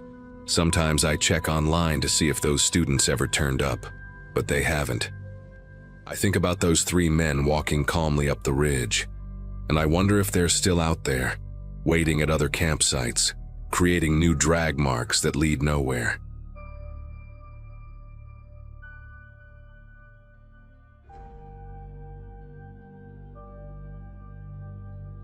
"7 months have passed since my husband disappeared on Mount Princeton, and I still wake up at 3 a.m. expecting to hear his voice on the radio. Christopher was 42, in the best shape of his life, and had been climbing solo for nearly 2 decades. We lived in a small town just outside Colorado Springs, where he worked as a structural engineer and spent every weekend planning his next ascent. That particular May morning started like any other climbing day. He packed his gear methodically while I made him breakfast burritos with extra hot sauce, the way he always liked them before a big climb. He kissed me goodbye at 4:30 a.m., told me he'd radio when he reached the ridge, and drove off in his beat-up Ford Ranger with the cracked windshield we kept saying we'd fix but never did. I remember standing at the kitchen window watching his taillights disappear into the darkness, not knowing that would be the last time I'd ever see him leave for the mountains he loved so much. The radio call came through at 2:47 p.m., crystal clear despite the altitude. Christopher's voice was bright, excited even, telling me he'd made excellent time to the ridge at 13,800 feet, and the weather was holding perfectly. He described the view, how he could see storm clouds building far to the west but they wouldn't reach him for hours, how the rocks had this unusual reddish tint in the afternoon sun that he'd never noticed on this route before. He mentioned something odd though, said he'd found fresh climbing chalk on holds that should have been untouched this early in the season, and what looked like new anchor bolts drilled into the rock face about 50 feet below the ridge. We talked for maybe 3 minutes, just normal stuff. Reminded him about dinner with my parents that weekend. Told him the neighbor's dog had gotten into our garbage again. His last words were casual, almost throwaway. "Starting my descent now. Should be back at the truck by 6-7 at the latest if I take my time. Love you, Annie." The connection was perfect. No static, no wind interference. Just his familiar voice echoing slightly off the rock walls around him.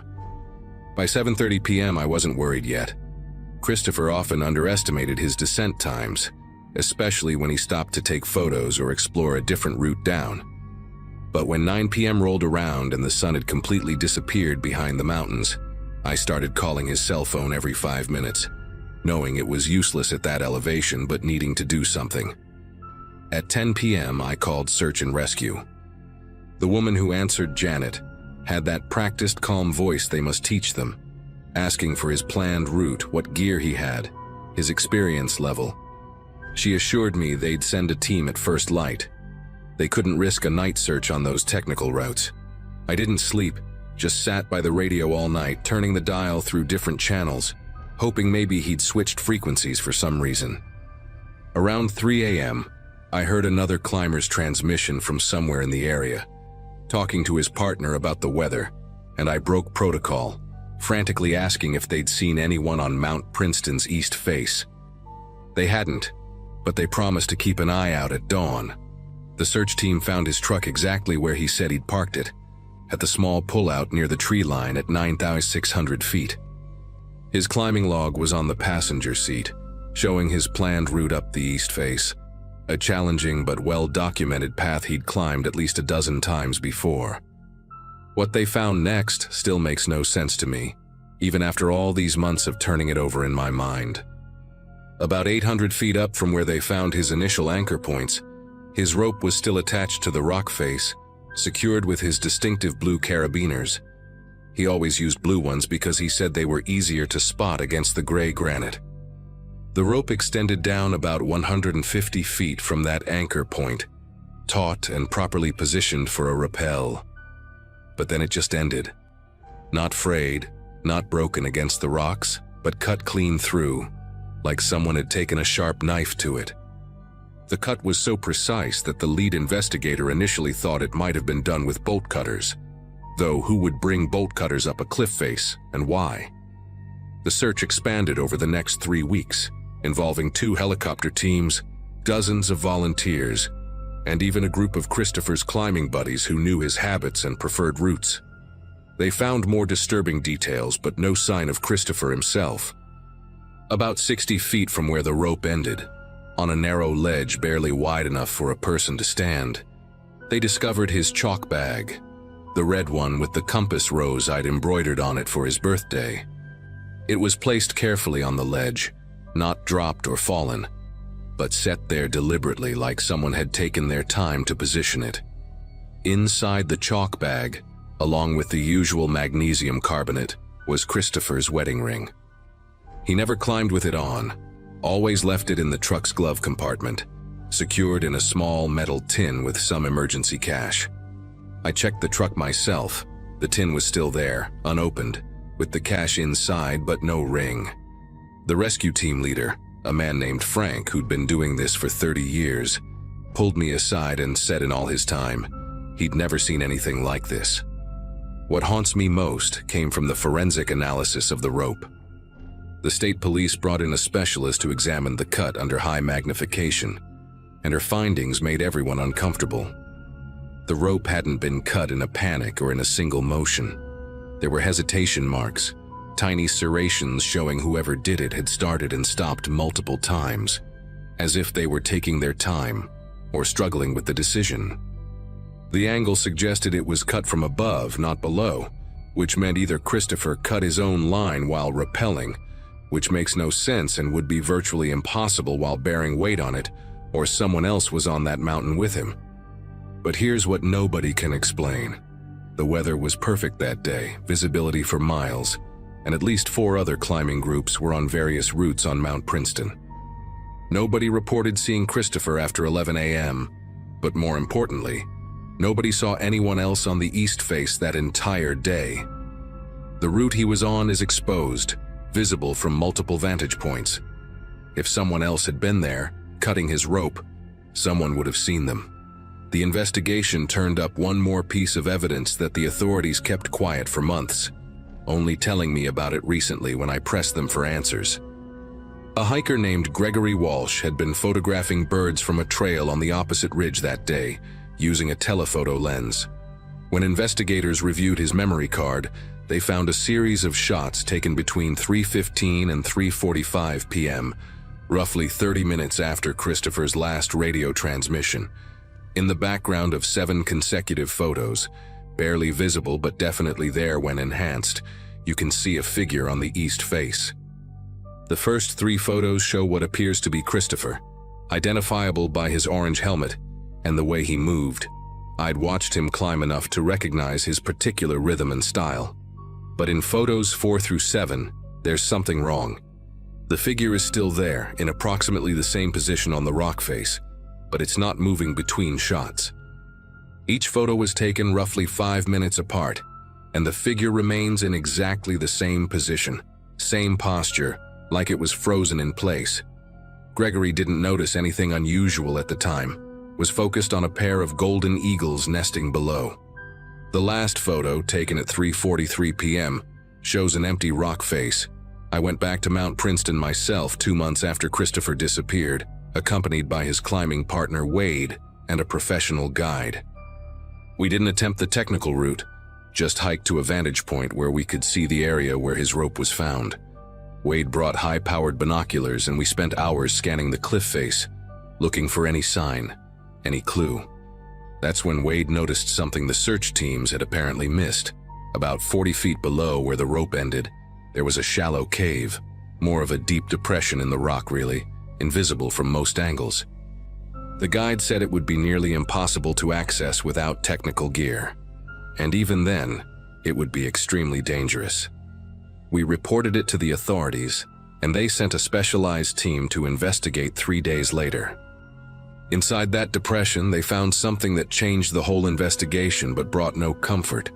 Fresh scratches on the rock, deep gouges that looked like they'd been made by climbing equipment or tools, and what appeared to be dried blood, though weather and time had degraded it too much for DNA testing. But no Christopher, no body, no gear, nothing that definitively belonged to him. The police interviewed everyone who'd been on the mountain that day, and one testimony stands out in my mind, keeps me awake at night wondering what really happened up there. A solo climber named Theodore Frost, who'd been attempting a different route on the north face, reported something strange around 3:30 p.m. He said he heard what sounded like a conversation, 2 distinct voices carrying across the rock face, though he couldn't make out words due to the distance and wind.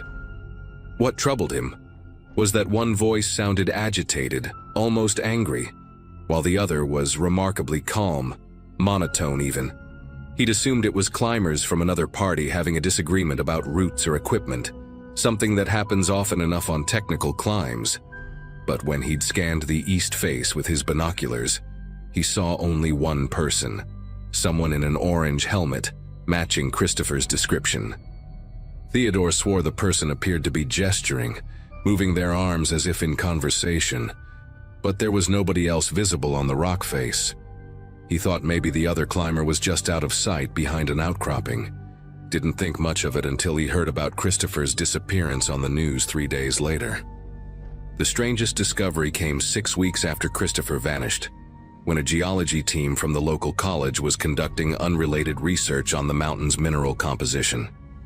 They were working about a quarter mile from Christopher's route when one of the students, a young woman named Bethany, found something wedged in a crevice. Christopher's altimeter watch, the expensive one I'd given him for our 15th anniversary. It was still working, somehow, despite exposure to the elements. But here's what makes no sense. The watch's data log showed it had recorded altitude changes after Christopher's last radio transmission. According to the data, the watch had ascended another 400 feet after 2:47 p.m., reaching an elevation Christopher hadn't mentioned planning to climb to. Then, over the course of approximately 2 hours, it had descended not gradually, as it would during a normal climb down, but in irregular intervals, staying at one elevation for 20 or 30 minutes, then dropping suddenly by 50 or 100 feet, then remaining stationary again. The final recorded movement showed a rapid descent of nearly 300 feet in less than a minute, stopping at the elevation where the watch was found at 4:58 p.m. The impact sensor hadn't triggered, which it should have if the watch had simply fallen. Someone had carried it there and deliberately placed it in that crevice. Last month, I received a package with no return address, postmarked from Leadville, a small town about 30 miles from Mount Princeton. Inside was a worn notebook, pages water-damaged and dirty, but the handwriting was unmistakably Christopher's. Most of the pages were his typical climbing notes, route conditions, weather observations, gear checklists, but the last 3 pages, dated the day he disappeared, were different. The first entry, written at the summit, was normal. Perfect conditions, made great time. Annie will be happy I'll be home for dinner. The second, apparently written about an hour later, was stranger. Found equipment cache in sealed container near Ridge. Modern gear, looks expensive, no markings. Someone's been using this route regularly. Why? The final entry made me call the FBI. Man approached from nowhere, says he's been waiting, knows my name, knows about previous climbs, claims there are 7 of us who found his caches over the years, says we need to understand the mountain's real purpose.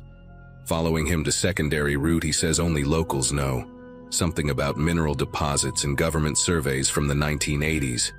Recording everything on backup camera in chalk bag. We never found a camera. The FBI analyzed the notebook, confirmed it was Christopher's handwriting, but found no fingerprints except mine, not even Christopher's, as if someone had meticulously cleaned each page before sending it. The FBI investigation is ongoing, but they've shared enough to terrify me. They found records of 6 other experienced solo climbers who've vanished in the Rockies over the past 8 years, all on different peaks, all leaving behind cut ropes and precisely placed personal items. Each disappearance occurred on a clear day with perfect conditions.